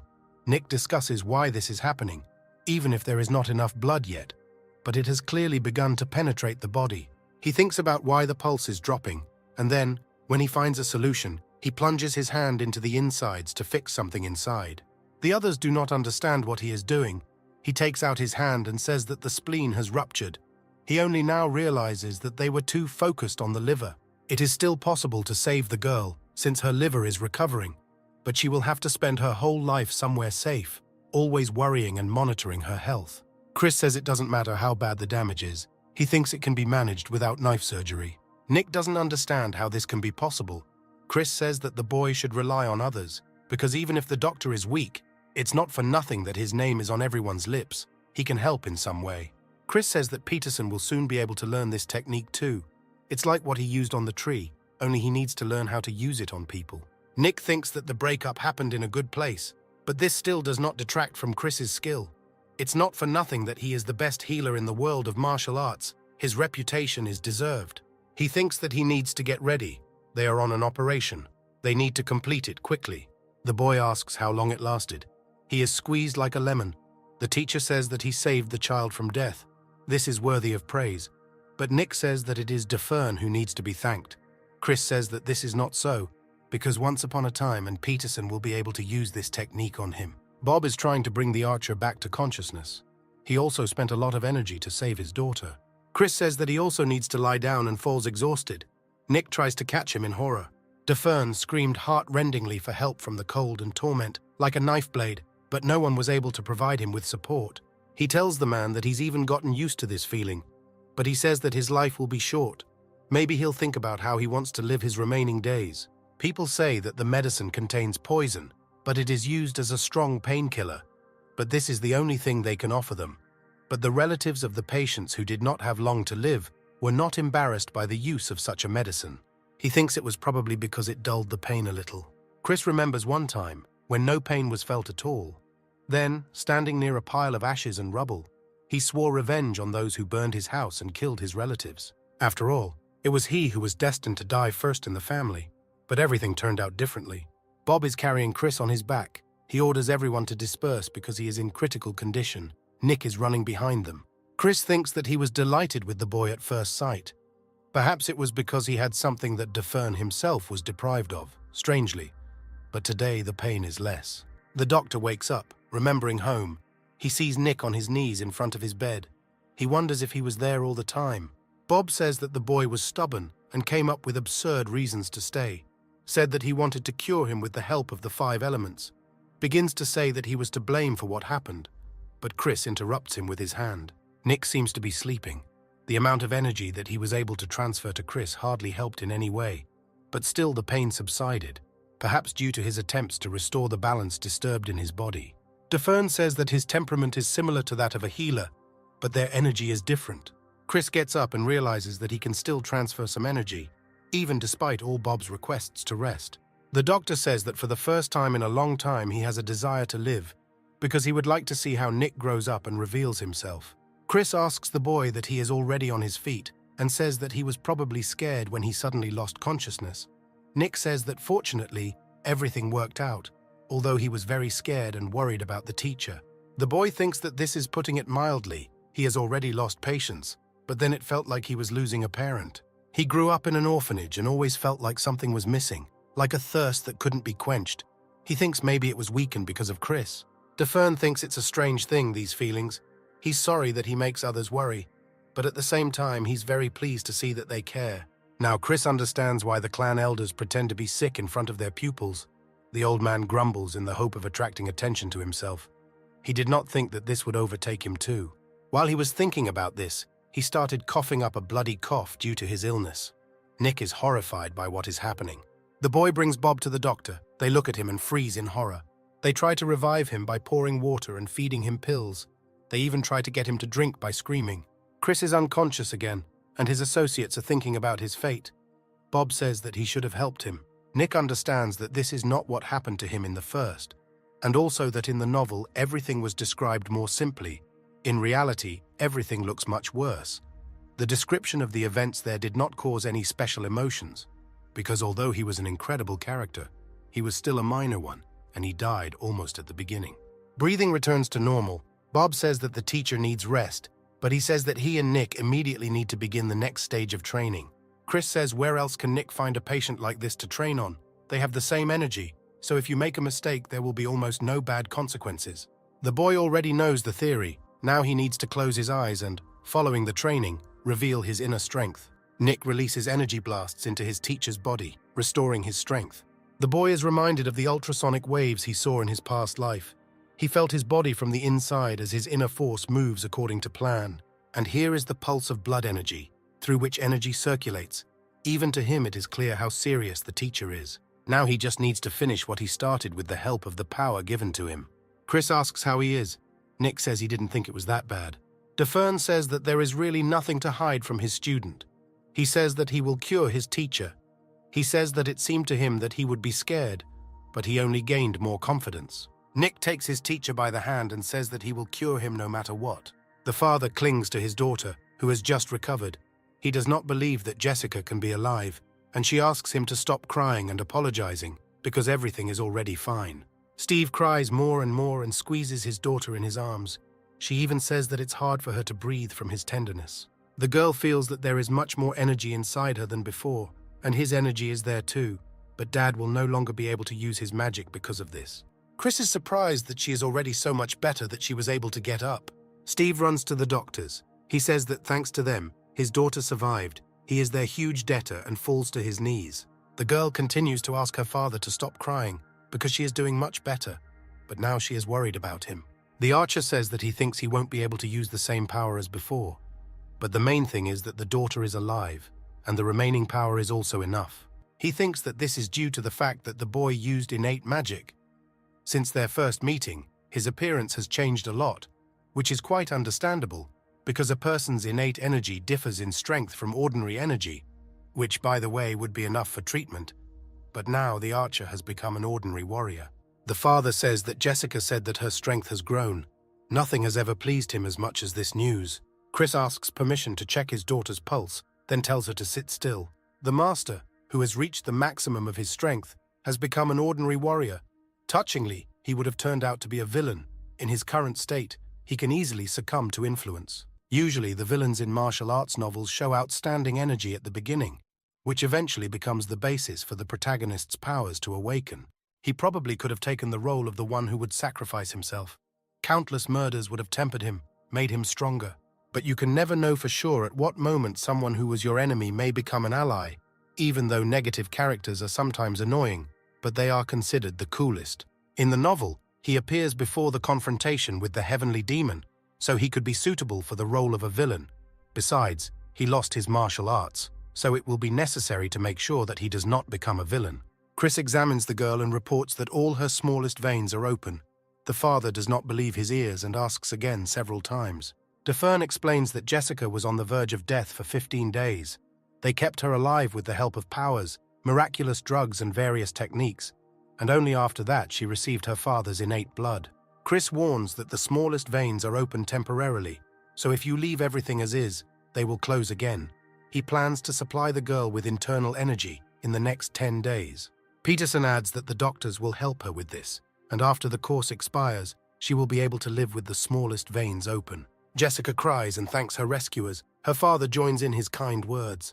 Nick says that since the girl survived, then everything will be fine, and Chris reports that his contribution in this case, to be honest, was not that significant, so only Peterson needs to be thanked.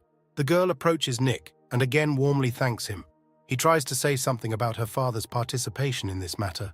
The boy understands that Jessica lasted so long, and her smallest veins began to change because she, despite her age, is very strong.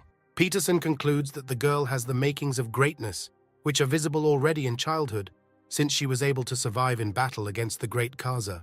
Nick thinks about the fact that he and this girl are the same age. He is sure that if she continues to strive for heights, her name will be on the lips of every resident.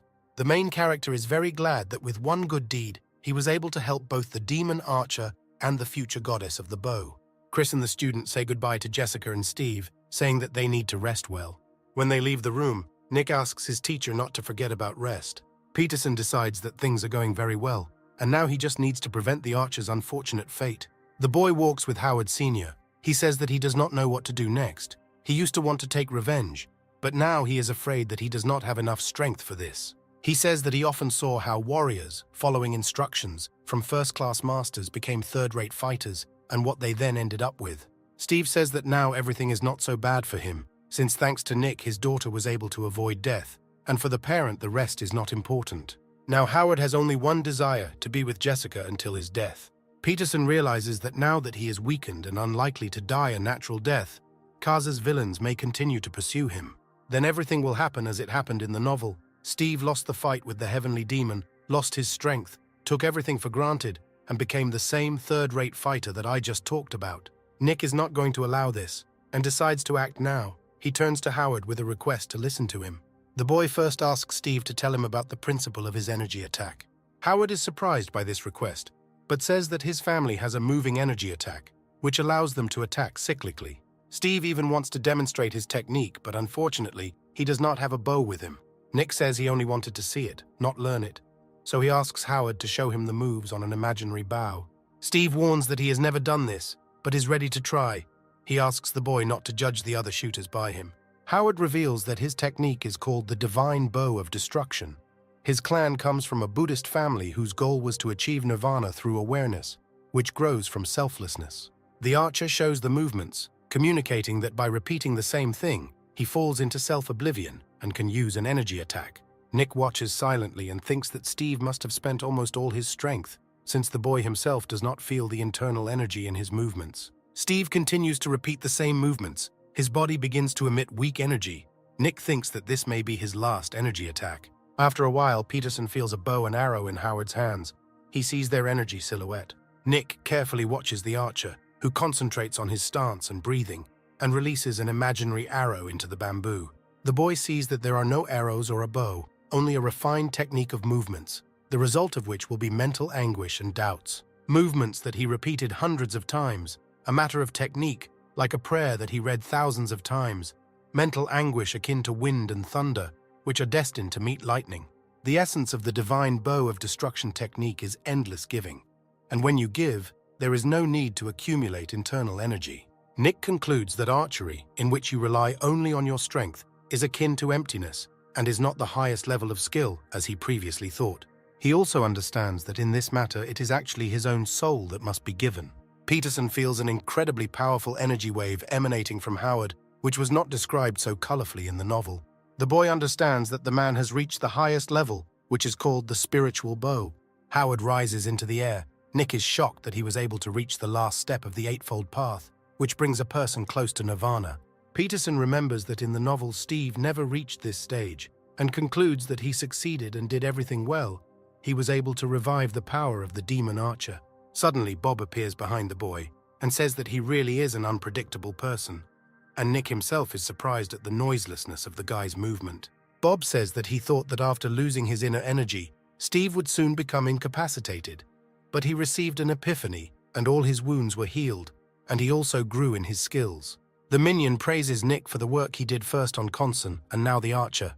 Peterson notices some coldness in Bob's words, This confuses him. He says that it seems to him that the guy did not come here to admire him. He agrees, saying that he was watching the boy and thinking. Nick asks what Bob was thinking about. He replies that he is deciding whether to kill the boy or not.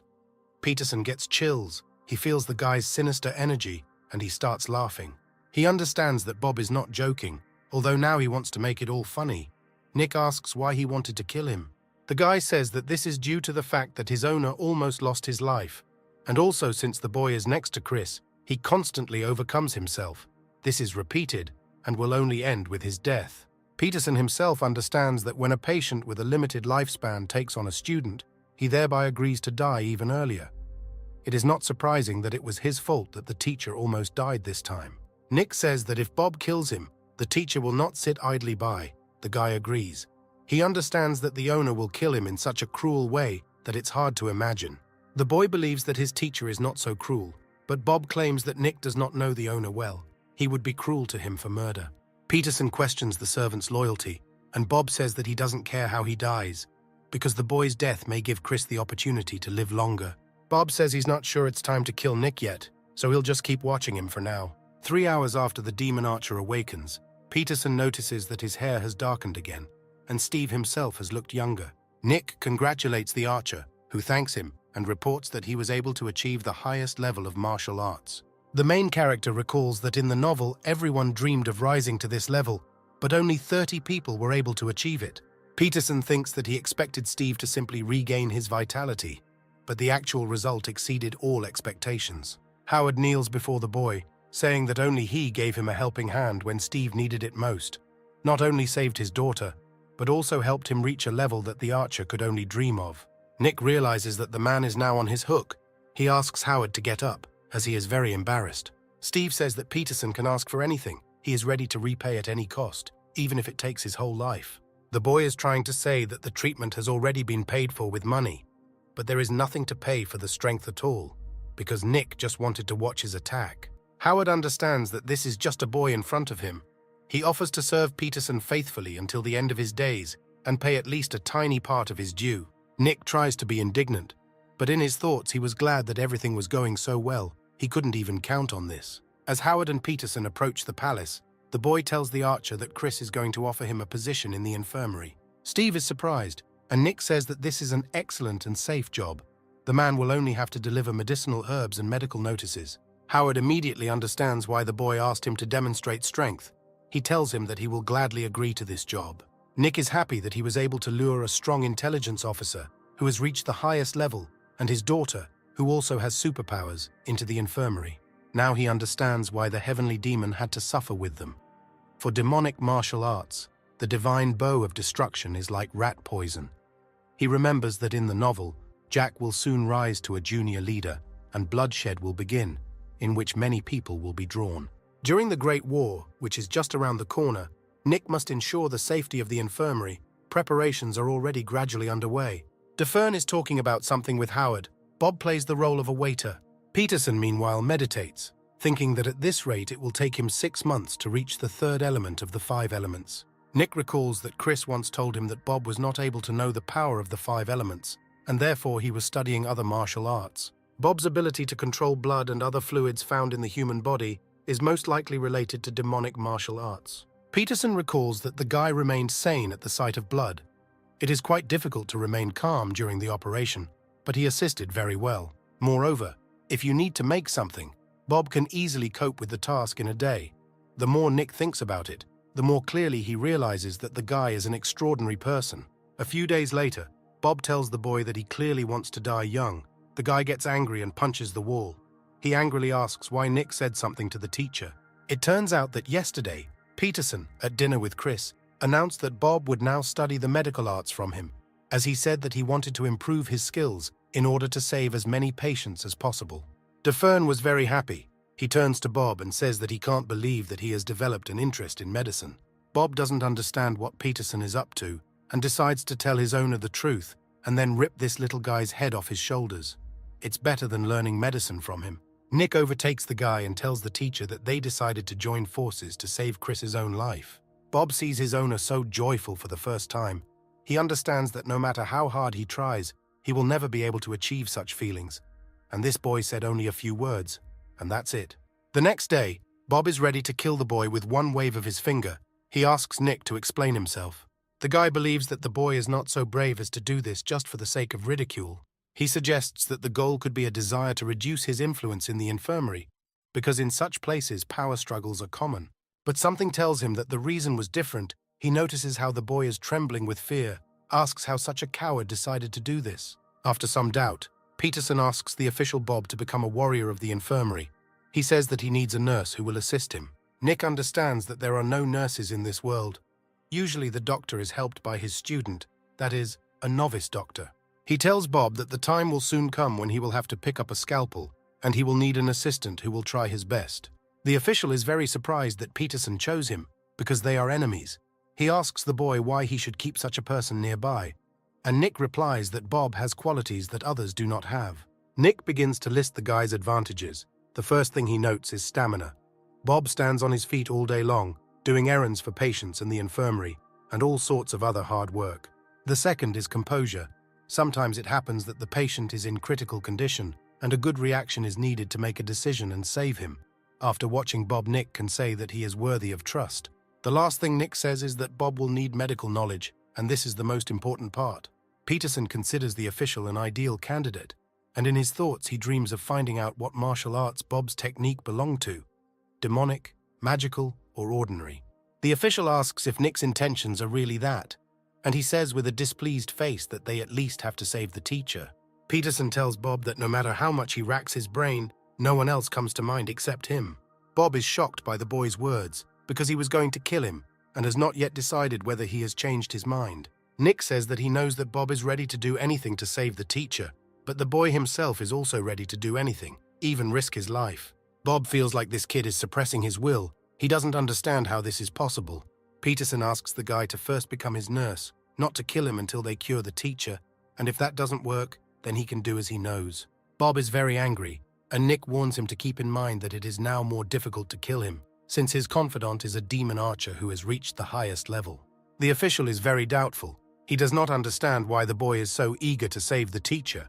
He is frightened by the boy's honesty, and in general there is a feeling that Nick seems to be in control of his entire life and decisions. Bob gives in. He accepts Peterson's proposals, but he still laughs at the fact that the boy makes such an offer to a man who is ready to kill him at any moment. Nick says that he is not at all trying to show mercy in this way, or to say that he forgives him. He just considered this option the most advantageous. The main character is going to behave as usual in public, since it is beneficial for him that others consider him a nice boy. Bob is shocked and realizes that Nick will mock him in private, and Peterson himself asks him not to forget, because the guy said he would kill him. Therefore, he has the right to treat him as he wants. Nick thinks that Bob has a much harder job than ordinary nurses, and when he leaves, he tells him that he will continue to save lives, and the guy will have a lot to learn from today. Peterson, turning his back on the official, tells him that if he has a claim, it's better to kill now before it's too late. Bob restrains himself. It seems to him that he is finally beginning to understand why the demon archer swore allegiance to this boy. The guy even begins to admire Nick, because despite his fear, he did not chicken out and lured the enemy to his side. It didn't take long for the news of Peterson's treatment method to spread among people. His technique was recorded and officially made public. Of course, details were omitted, but information was given about the patient's condition, and the treatment itself was described in general terms. People were very surprised that the infirmary was able to cure serious damage to internal organs, from the liver to the spleen. It is not stated who the patient was, but many guessed that it was the daughter of a demon archer. They heard that he sought treatment from Jim Cox, who did not want to help them, and simply left the girl to die. Now people understand why Christopher cares so much about his student. They also have information that this boy is still just a child. He is not yet 12 years old. People don't believe what happened even more. One guy says that he even wanted to return to the palace to personally learn his new method from the boy. He offers to send carrier pigeons there. The announcement from the palace shocked all the residents. Some people condemn Jim for not accepting the daughter of a demon archer. Someone suggests that the hospital owned by Cox simply did not have enough skills to cure the girl, so they disowned her under another pretext. The news about the new technique passed from mouth to mouth, and eventually families who trusted their health to other hospitals began to think about renewing the contract with Defern. In the Cox infirmary, the news is perceived very negatively. The chief cannot understand how it happened that Defern bypassed him. The official of the infirmary, Leslie Potter, attacks his subordinates in a rage. We are talking about a demon archer. He believes that his daughter was taken here for 10 whole days, so there can be no talk of any hidden intentions. Someone says that everyone knows that keeping a patient with severe injuries to internal organs for 10 days is not the responsibility of hospitals. Another guy shouts out that if Cox's infirmary didn't agree to accept the archer because he worked for Safa, then they should have told him about it immediately and not kept the girl useless. The official is furious at the words of his workers. He believes that all these are intrigues set up by the infirmary Defern. In his announcement, he seemed to want to show that there is rivalry between the infirmaries. But Leslie understands that the announcement did not contain a word about their infirmary. There were only a few words about the patient's condition. He does not know why rumors about them began. Someone tells Potter the information that they managed to find out. The patient is the daughter of an archer. Leslie does not understand how it was possible to accept a patient who was almost certainly going to die. The servant says that due to what happened, many medicinal rooms are now in panic, and some clans have begun to show interest in the new method. Leslie is in despair. He does not have the courage to meet Mr. Jim Cox. He is sure that if he comes to him with such news, it will not end well. The guy tells his boss that he also heard that the current situation is extremely strange, since until this moment, the Defern hospital was not strong in such operations. The ad also praised the medical skills of Chris's student, but there is a possibility that he used officially unconfirmed treatment methods on the patient. Leslie clings to this idea. He asks again if there is confirmed information about such an operation, but his interlocutor says that there was no such information. Potter orders the guy to send several of their doctors with hanging tongues to the Defern infirmary. The servant asks under what pretext to do this. Leslie reports the version that Defern endangered the patient's life by using unknown techniques on him, and he also thinks that if they had another 10 days, they might also be able to cure Jessica.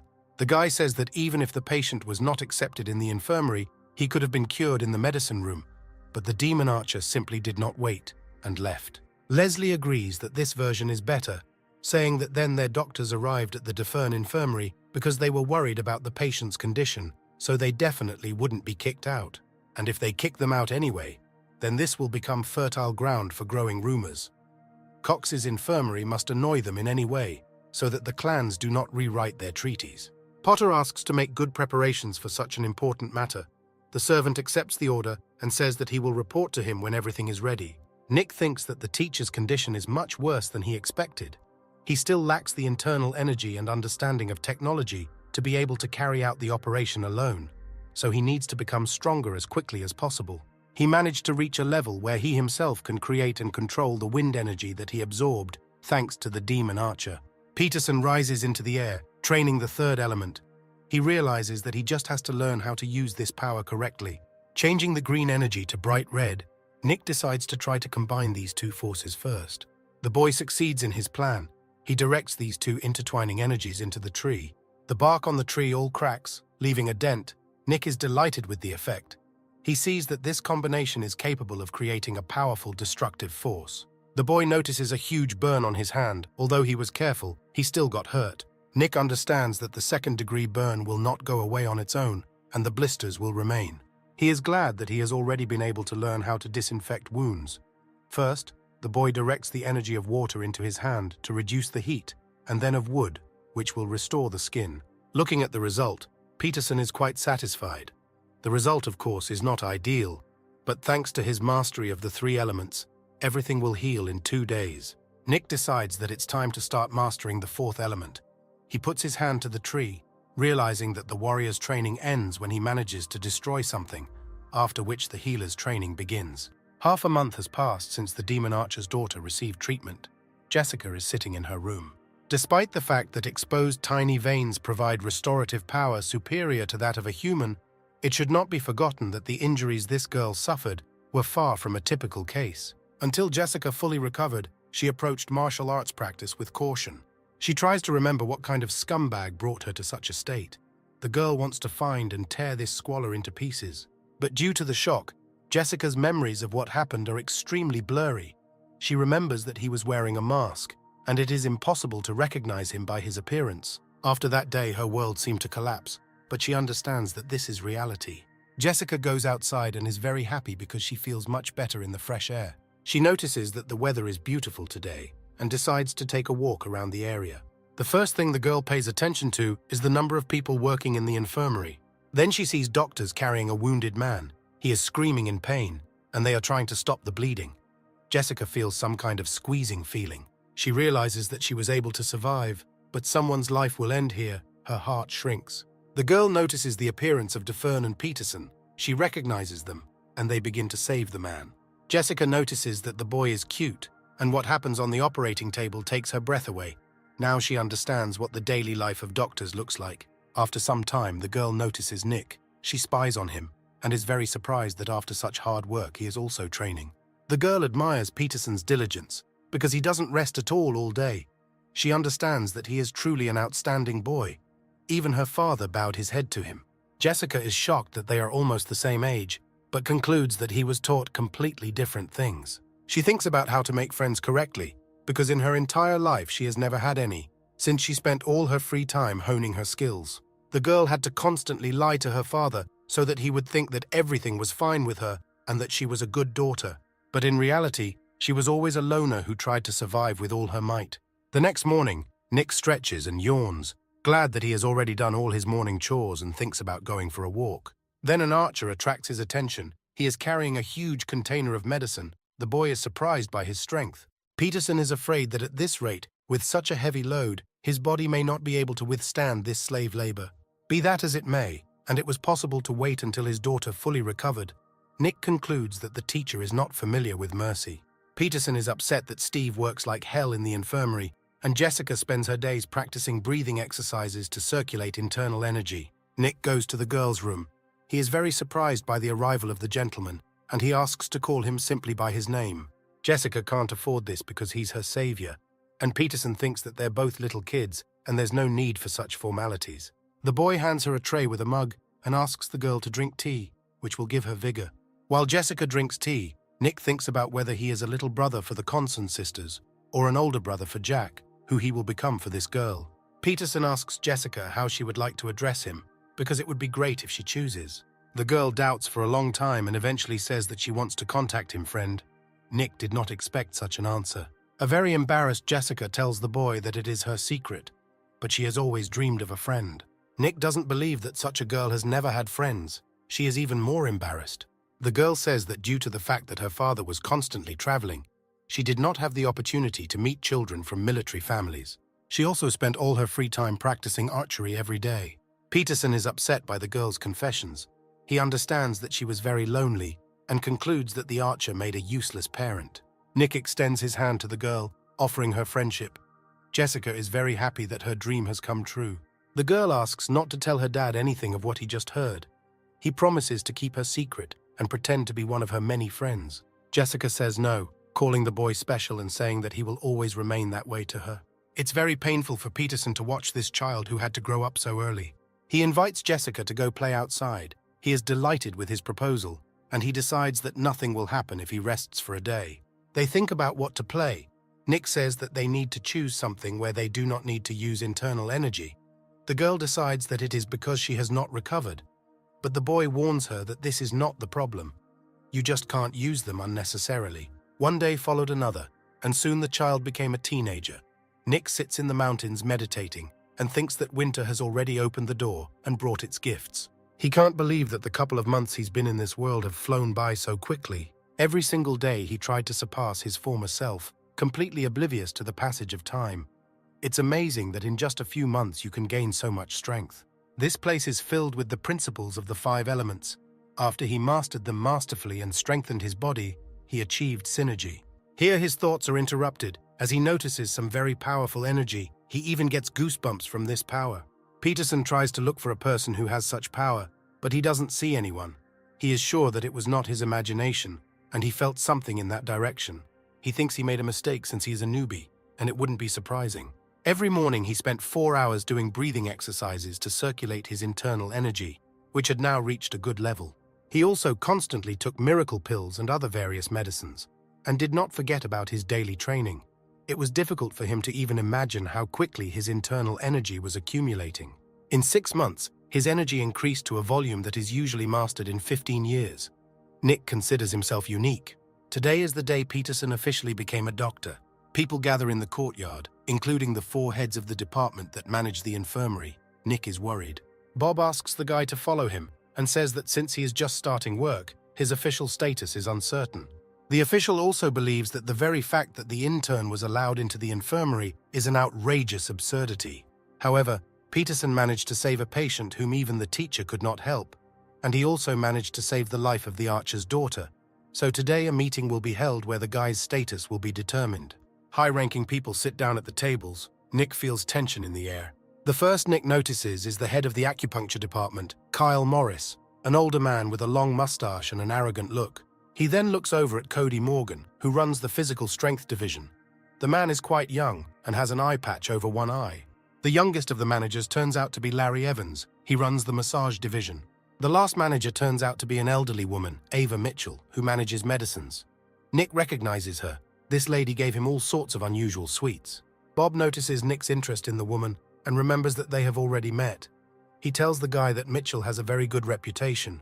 There is no one in the infirmary who dislikes her. She is a specialist in the manufacture of medicines, very prudent, and is on good terms with many large merchants. And she also has a gift for finding medicinal herbs that other infirmaries cannot find. A great-looking Christopher walks into the room, and everyone folds their hands in front of him. He, not paying attention to his subordinates, takes his place at the head of the hall and proposes to start the meeting. Bob goes to the center of the hall with a piece of paper and reports the first news, paying special attention to the fact that this year there will be a Congress of the Dragon and the Phoenix. Peterson immediately recalls the novel, which stated that the Dragon and Phoenix is a fighting tournament in which young rising stars of various clans take part. Chris asks how many participants there will be this year. Bob reports that the size of the event will be similar to last year. Morris invites the drug department to help his unit, as extra hands will come in handy. Mitchell reports that there will be many young talents from the Haitang family present in the upcoming tournament, so they may have a hard time. Kyle turns to Evans and asks for help from his unit. He says that he is ready to send his guys. They can help with the movement of patients. Each of the division leaders expressed their opinion. The meeting went smoothly. They dealt with all the matters in order, and the time had come to discuss the most important things. Bob reports that next on the agenda is a decision concerning the situation of young Mr. Peterson. DeFern stands up and says he thinks he should speak first. He begins his speech. Their infirmary began its journey from the infirmary of the Chagall family. If Chagall had at least one more descendant, perhaps the name of the infirmary could be preserved. However, of those in whom Chagall's blood flows, only Chris himself remains. He thanks the leaders for being with him from the very beginning. Otherwise, their infirmary would no longer exist now. DeFern reports that, thinking about the future, he decided to take on a student. Nick turned out to be very insightful, and he also has medical techniques that are very different from theirs. Today he called them together because he believes that this guy's skill is up to the level, sufficient to create a new division. Next, Chris invites leaders to speak out. Morris believes that a teacher should be judicious in choosing his student, and he, in turn, should make great efforts to take care of the mentor. He recognizes the child's wisdom and is confident that Nick was the one who healed Steve Howard's daughter, but Kyle believes that the guy is still too young. Morris understands that his medical techniques are amazing, but many of them have not been proven. The responsibility for the lives of patients lies with all employees. They cannot just use unproven techniques. Kyle proposes to create a new unit when the young master's skill is confirmed. Peterson is upset by the words of the head of acupuncture, but he understands that he judged everything correctly. Nick is afraid that proving his medical skills will require a huge amount of time, which the teacher may not have. Larry Evans intervenes in the conversation. He says that we should not forget that no one has ever heard of Peterson's techniques before. He reports that even one of Norwood Gray's 3 generations of infirmaries does not know such techniques, so they doubt who this young master really is. Nick understands what an awkward position he found himself in. He already subconsciously knew that there was no need to bring up this conversation, since no matter what, his situation was suspicious. Bob approaches Evans and says that regarding the last remark, he can give his guarantees. He says that he has his own methods, and he has already checked everything. The young gentleman does not threaten the owner. Larry bows his head and says that since the official himself vouches for the guy, he now has no suspicions about the true identity of their benefactor. Nick is shocked that Bob's words are enough for the manager to simply hush up this topic. He has the feeling that he still does not fully understand this man. The young official's assurance calmed the situation in the meeting room. Even Morris calmed down his stubbornness and changed his point of view regarding Peterson. DeFern gets up from the table and sums up the results. From this day, the new surgery unit will begin its work. The head of the unit will be Nick Peterson. He will write books on surgical techniques, which he will use to teach his art in the infirmary, while at the same time proving his competence. After the meeting, Chris approaches Nick and asks how he sees the infirmary. This question takes the guy by surprise. DeFern says that even though Peterson hasn't been in the infirmary for very long and still doesn't know much, he has definitely seen and experienced something, so he became very interested in what the infirmary looks like in his eyes. The guy answers in a confident voice that for him, he is like a watercourse in a river. Chris and Bob are very surprised by this answer. One does not understand why the comparison is made with a watercourse and not with a mountain or the sea, and the second believes that the watercourse of a river is a place where pirates gather and is in no way associated with an infirmary. Nick says that life can be compared to the flow of water, whose path lies in the mountains and ends in the sea, after which the water evaporates, becomes rain, and again descends into the mountains. The river is the bridge between the beginning and the end, and pirates are nasty creatures blocking river flow. The teacher laughs at this explanation and concludes that the infirmary is a place where bad pirates gather and interfere with the flow of the river. Peterson says that Chris was wrong, and pirates are those people who seek satisfaction in conflicts with anything that floats by. They extort money and jewelry. DeFern tells the guy that if, in his opinion, the infirmary is a watercourse, then Nick himself, who has become one of the leaders, is now, one might say, the head of the pirates. He means that there will be a difficult time ahead of them. Nick replies that this is probably why his chest was tightening at the meeting. Chris says that this is how it should be, because the doctor only needs to be responsible for the life of the patient in front of him, but the head of the department must be responsible for the lives of all the patients in the infirmary. A leader must be firm and decisive, which can make him proud, but there is no need to show it off. DeFern, pointing to the departing Bob, says that if Peterson wants him to call him a benefactor and not just a master, even in a personal meeting, then he will have to try hard. Nick thinks about how difficult it is for a teacher, because he is responsible for the entire department of the infirmary. The guy sits in his room and does not understand where he can find time to sleep, train and write books on surgery. The latter is important for the rise of his unit. He is very angry. Ahead of him is the development of time management techniques. Otherwise, he will not have time to do anything. Peterson recalls that at night he still needs to share knowledge with the teacher. He also needs to set aside time for this, a crazy daily routine. The only thing that makes the guy happy is the presence of a pencil, since writing with it is much faster than with local brushes, which need to rub the ink. He thinks that he should distribute the pencils, which also write well on bamboo paper, throughout the infirmary. The guy has a very difficult time writing, since most of his medical knowledge can only be described in a foreign language. Everything will need to be somehow translated into local terminology so that everyone understands the meaning. After some thought, he decides to rewrite the words from their sound, since there are still no analogues. A few days later, Nick meets with Bob in the infirmary courtyard for his first training session as a unit leader. The official tells the guy that Cody, Morgan, and Chris have decided to personally welcome him here, so he needs to try hard. Peterson understands the responsibility. Perhaps if he makes a mistake, Morgan will immediately quit teaching him. Maybe this is his goal. Bob admires the guy's skill. Having learned one thing, he immediately understands another, but Peterson hardly realizes how much the leaders of 4 generations want to get their hands on him. He is like sugar for ants. Nick recalls that at the meeting, the head of physical strength was indifferent because his unit was more interested in the safety of the infirmary itself than the patients. Bob says that the guy has nothing to worry about because he can handle even a warrior without resorting to killing. In the infirmary, all units are worried about whether he is qualified enough. It just manifests itself differently for everyone. Nick thinks that this is because they are in a city where even healers are endowed with battle courage. And despite the fact that they are not warriors, time does not make them more cowardly. Peterson says that he likes it here. Bob notices that he speaks like a teacher. This makes him happy. Nick is surprised, and the official reports that Chris once mentioned that this is the only place he likes. The guy understands that this is cool, but he and the teacher here like completely different things. Peterson is tired of standing, and in a dissatisfied voice asks Bob how long he can stand like this, because it's still a training suit, and it will wrinkle anyway, so there's no need to worry so much about its appearance. Chris and Cody arrive at the training ground. Peterson stands on a bamboo peg. The official throws metal balls at the guy, which he must dodge. Nick is unhappy that Bob is throwing harder this time than in their previous training sessions. He is worried that he will embarrass himself in front of the teacher. After finishing Nick's training demonstration, the teacher says that his work is very worthy. Cody agrees with him. Morgan pays attention to the guy's excellent technique. He avoided attacks without a single hesitation, absolutely naturally. As if water, the leader does not understand how it was possible to achieve such skill in a few months. He tells the others that if he hadn't seen everything with his own eyes, he definitely wouldn't have believed it. And he also notes the guy's not ideal physique. Chris replies that in this regard, Nick is unremarkable, but what he has is enough for training. In martial arts, internal energy plays the most important role, which is why noble families are not particularly interested in physique. Morgan, with a dissatisfied face, wonders if Chris meant that Cody's approach was wrong. DeFern answers in the negative. A strong body helps internal energy accumulate better, and it is also a good bonus for a future family. But strength does not lie in physique alone.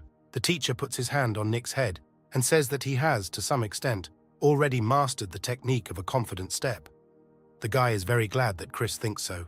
DeFern believes that now it is the turn to move on to studying the blurred step technique. He warns the guy that this one is many times more difficult than the previous one. Nick looks surprised and asks what kind of technique this is. In fact, he knows the answer from the book, but he understands that at such moments it is important to pretend that he doesn't know anything. Chris says that this next step after the confident step, his paths, which at the beginning were only 3, reach the phase of the blurred step and diversify even more. When Peterson masters the blurry step, much more progress awaits him. Nick wonders what comes after it. DeFern says that when the guy reaches its 12th stage, he will be able to begin the technique of the blurred step of heavenly energy, and this can already be called the absolute teaching of divine power. Bob compliments the owner's words, saying that in the whole world, there are not even 5 step techniques that could come close in power to the blurred step of heavenly energy. Nick already knows everything that was just told to him. The blurred celestial energy step among all the step techniques is the highest link. The whole problem is that the technique that is the bridge to the transition is terribly complex. Peterson asks the teacher if he can continue practicing his confident stride for now. Morgan considers the guy's behavior astounding, since usually students from military families are eager to move on to the next stage as quickly as possible. Chris is very surprised and asks Nick why he decided so. The guy replies that the more he practices the confident step technique, the more difficult it seems to him. Nick says he thought it would be better to master the confident step before moving on to learning the blurry step. He knows that if he can't master it, he won't be able to master the next step. The teacher praises the guy, saying, "Drive more quietly, you will go further. When Peterson is ready, then they will begin to teach the blurry step." He suggests that he now go to rest. The next day, Peterson is back training in the mountains, honing his confident stride as he moves from one stage to the next. He compares his training to an iceberg. Something small hides depths of knowledge. The guy is sure that it doesn't matter where you get knowledge from. Small and insignificant ones are still useful. It's these little things that fill this world, and together they are knowledge. The technique itself implies 3 directions. The truth is always on the surface, moving in different directions. The steps form a circle and blossom into a complex geometric figure. Nick is close to self-forgetfulness. The energy of gold protects the body. The energy of the earth maintains health. And the energy of wood absorbs the energy of the environment, using the energy of water to remove all impurities outwards, which are burned by the energy of fire. Peterson lies in the snow, legs and arms outstretched, sighing loudly, his strength running out. Bob laughs hard, asking Nick if he even realizes how funny that sounds. The main character is extremely dissatisfied with the official's mockery. He asks him to stop the jokes, because he only learned to walk in the snow without traces, and did not achieve a consonant level of martial arts technique. Bob laughs, finally realizing that Nick only meant the skill of a confident step. But the doctors were so scared when they first heard it, and he still couldn't understand how his story could make so much noise. Peterson is furious. He shouts furiously that he sees how his interlocutor is having fun, and from that day on, Nick himself began to be called a snowmobile. The main character sits in the workshop with Bob and corrects errors in the latter's drawing. Recently, Nick has been busy writing his medical works. Of course, his teacher helped him in many ways, but he needs to make a conclusion on his own. He looks at past pictures of Bob, noticing that he draws with a brush, but his lines are much thinner and sharper than his pencil drawings. He is confused. Peterson asks if there is a skill that Bob cannot master, but he replies that he is not able to save the owner. Such words make Nick feel uneasy in his soul. He says that the servant's devotion to his teacher is amazing. What is the reason for it? Bob says that this does not concern Peterson, but by the way, he says that Nick has a special talent for martial arts, because you need to be strong to have knowledge of freezing from the 5th at the 4th stage of the 5 elements. The main character understands that the official is again trying to change the subject.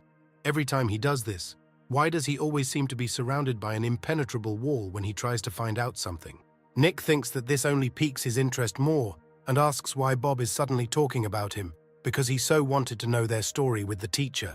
Peterson speculates that the redhead is not a villain, such as the archer who terrorized the sky demon in the story, but a minor character, which is why no special information is given about him. He displeasedly reports that the gentleman's attention to him is excessive. He wonders if his threats to kill Nick are not enough to satisfy his curiosity, although he does not deny that there are people who like to be tortured. Peterson believes that he is being taken for a reprobate and laughs, saying that this is nonsense. Bob says that he can't work anymore because it involves a workload equal to that of 9 people, and not at all an attempt to find out anything about him. Nick thinks that he is too calm for a man who is so tired. As he says, he is one big mystery. Where does he get the energy to do so many things?